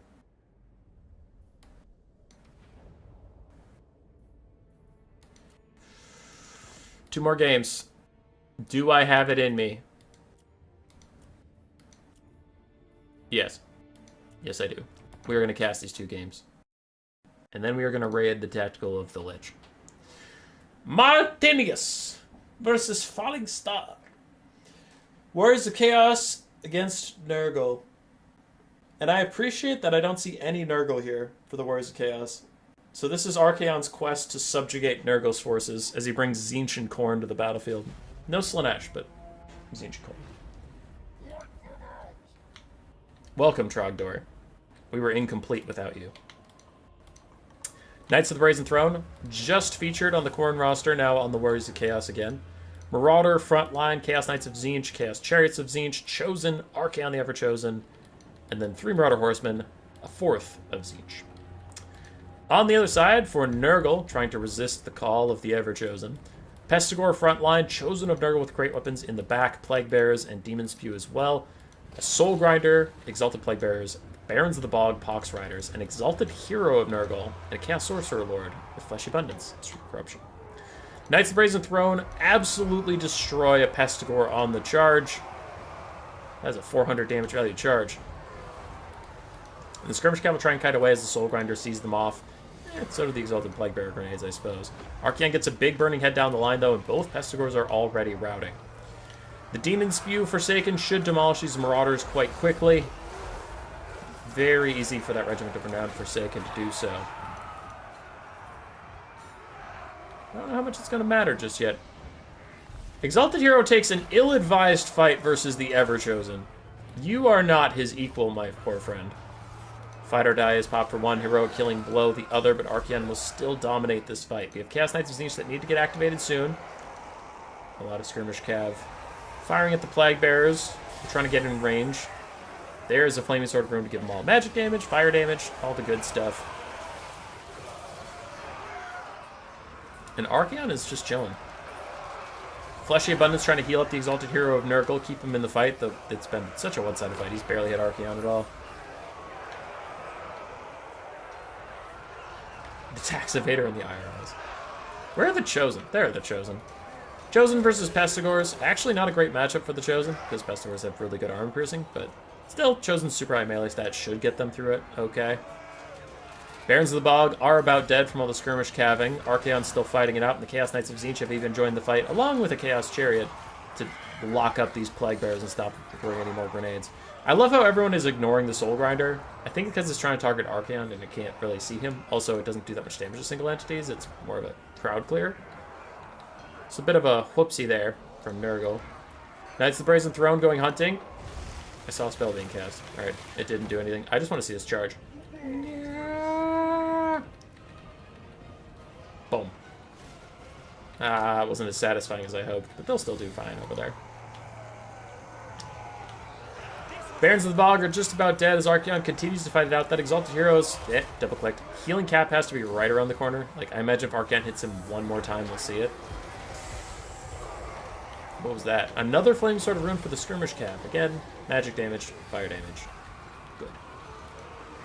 Archaon has not hit the Exalted Hero in a while. Hey, there he hit him, and the healing cap's not there. So I guess I'm just a liar. Where are the Demon Spew? There they are. They're down here. They fought their way across the entire battlefield to get to Archaon, who is now in a million v1. Surrounded by enemy forces and heroes, a fecundity healing them all up. Archaon is truly isolated and in some danger as Martyr Horsemen are still offering support. Chaos Knights with a rear charge in should take out those Exalted Plague Bearers once and for all.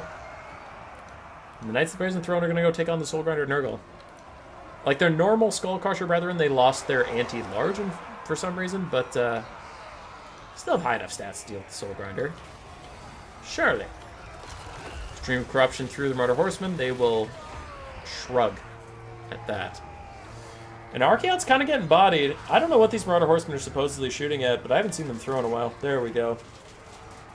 But it is pretty late from them. How are the Barons of the Bog still allowed to be alive? Some Chaos Warhounds need to be rallied back to the fight. Same with these Marauders, who are going to try and buy space from the Chaos Sorcerer Lord. Give Archaon a little bit of room to breathe. Exalted Plague Bearers are somehow still alive. Barons of the Bog are somehow still alive. Soul Grinder's fighting back to best it can, but the Knights of Blazing Throne will get you eventually. They'll get everyone eventually.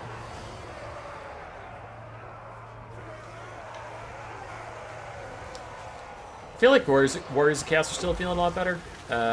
Full health, Chaos Knight of Tzeentch, a bunch of Skirmish Cav, though they are low on ammo, high on HP. You still have a Chosen in the middle. Knights of Brazen Throne have enough HP, even if it's not above half. Still plenty for how elite they are. Exalted Hero Nurgle's trying to chase down Archaon. Seems like he's having issues, though Curse of the Slow is going to slow Archaon quite a bit. Plus, he stopped to fight Pestigore, so he will get rear charge soon, but the Soul Grinder might die at the same time. Can this Exalted Hero finish this task? It started off Archaon favored, and then when a bunch of his friends joined, turned against Archaon. Stop shooting at single entities with the Soul Grinder! Doesn't work that way. Exalted Hero kicks Archaon in the face. All the Skirmish Cav is here to help out, but Archaon is fight or die pop, so he's never going to miss again. He's going to beat up this punk, maybe, possibly, potentially. No, he's running away. He's Can leave it to the Knights of Prison Throne as the Soul Grinder is dead. Chosen are routed, which is a big problem, though the Barons of the Bog are somehow still alive. Somehow doing a lot of work in that sentence. How are they alive? Terror out in on the Exalted Hero, and the Skirmish Cav are going to get out of the way. Let the Knights of Prison Throne just actually saturate this space and kill this fool. What do we have? 0 ammunition, 1 ammunition, 1 ammunition, 1. Okay. Archeon is actually trying to take a fight with the Chaos Lord of Norgirl. I don't even know what that was. I'm ignoring it. Barons of the Bog should be dead now, once and for all. Chaos Knights and the Chariot also charging in. Chariot's gotten some decent work done. I see you, Chariot. Exalted Hero finally shatters. Balance of power turns heavily against Nurgle, but the Barons of the Bog still in it. How? How are you not dead? Just die. Just go away and die, you bastards. They refuse. Apparently. 0 leadership.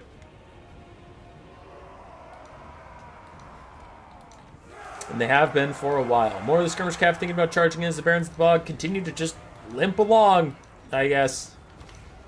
Look at these. Plague Bearers are also so close to dead. Demon Spew so close to routing. There's another Flaming Sword of Ruin to give everybody magic damage and fire damage. As a big stream of corruption comes down, but it does a little bit of friendly fire too. The Warriors of Chaos aren't going anywhere, so you might as well just route. There go the Plague Bearers at last. There go the Demon Spew at last. There go the Chosen of Nurgle with great weapons. There go the Barons of the Bog, and then is GG. All of a sudden. Oh yeah, I forgot that the Nurgle also brought a Chosen. Both sides brought a Chosen. Regular Chosen, 950 value. Chosen Nurgle, 1500 value. We are not the same. Very good game. Very, very close. Knights of the Brazen Throne with 3,600 damage value. It's quite insane. Falling Star. Infantry largely failed him, unless it is the Chosen or the Forsaken ROR. Barons of the Bog, well, they hung on forever. Didn't get that much value. Soul Grinder, unfortunately, was shooting at single entities, which is not its forte. That's the Tzeentch one that does that. Nurgle one, not so much.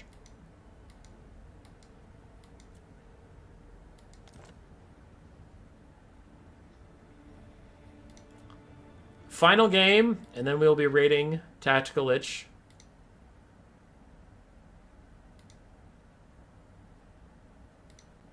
Let's go. Final game of the stream, Pra2 versus Strabostat. Strabostat. Rogue Idol making another appearance versus the High Elves. The High Elves have a bit more range to deal with it than was previously on the Skaven. Yes, it was a Skaven melee rush. For Ulthwan. I'm techless, I'm a nerd. For the High Elves, we have Spearmen in the front line, plus the Swordmaster of Hoeth. Techless with Net, Flock of Doom, Regrowth, and Enfeebling Foe. That is a lot of spells for you, Mr. Techless. 2 Archers, a third is the Talons of Tor-Kaleda. Then we have Silver Helms, Rangers, the Fireborn, more Rangers, more Silver Helms, more Dragon Princes. The other side for the Greenskins, we have Night Goblins with their Spinning Loons. Goblins, Spears. Okay, it's a mix. It's a mix of disastrous things. Orc Borboy Biggins, the Swamp Things, a Rogue Idol, Goblin Big Boss with They Need Stabbing and Sword of Anti-Heroes, Grimgore Ironhide with your next and stand your ground, Orc Shaman with Headbutt and Fists of Gork, and some Savage Orc Arboys.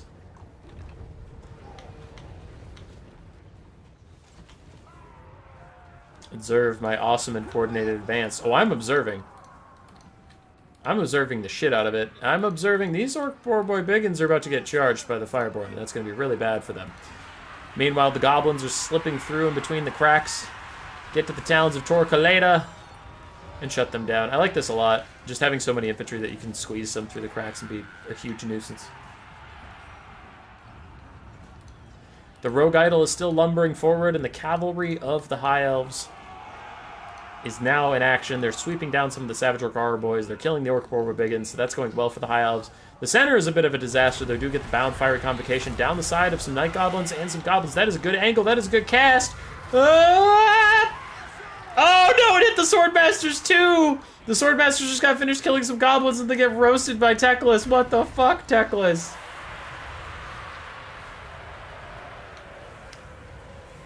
Alright. First Wah is out.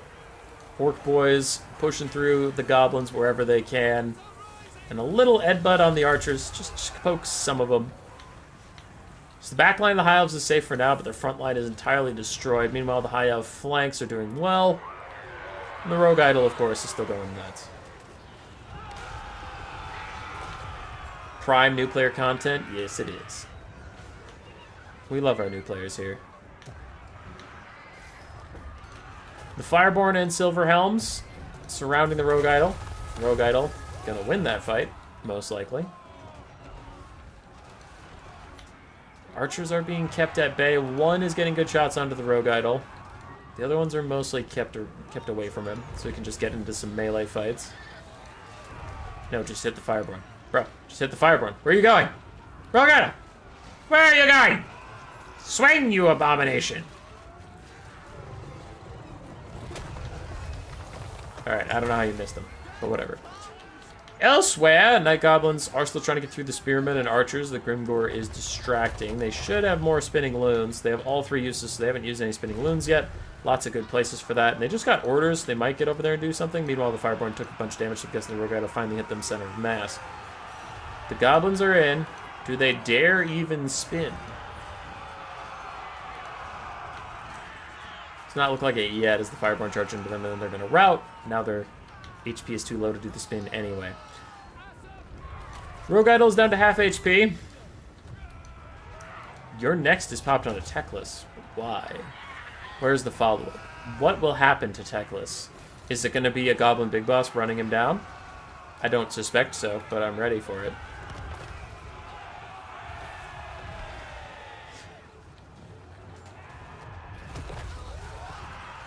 Techless be like, deflect this, nerds? Yeah, he said that to his own Swordmasters.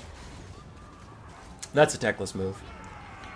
Orc Spear Boys getting peeled away from the Archers. Night Goblins are back. They should have their Spinning Loons still. They shouldn't be too low on HP. If they can cast it? Yes, they can still cast it for now. And they should. And they need to. Not a good game for Fanatics getting remembered. I guess that's true. Now they should be too low to cast their thingy. No, no. They still have it. Hey, they cast it! And they did pretty good damage to the Fireborn and the Archers. See, we love it. Rogue Idol fighting alongside the 2 heroes to try and kill off some Spearmen while Grimgore attempts to hunt down Techless. But Techless is crazy fast compared to Grimgore. Should be fine. Rangers surround him instead. The one that drops rocks when HP is low. I didn't know that could deal damage. You learn something every day. In the distance, Dragon Princes and Silver Helms chasing down random Orc boys. And Grimgore is the last source of power for the Greenskins here, as the Rogue Idol is about to die. Goblin Big Boss and Orc Shaman are both very damaged. Ooh, that should be a good headbutt. Yeah, that's a really good headbutt. You love to see it. Silver Helm's going to finish off the Orc Borbiggins, however. Talon's Torquilade is still firing at the Rogue Idol, who is losing crazy amounts of health.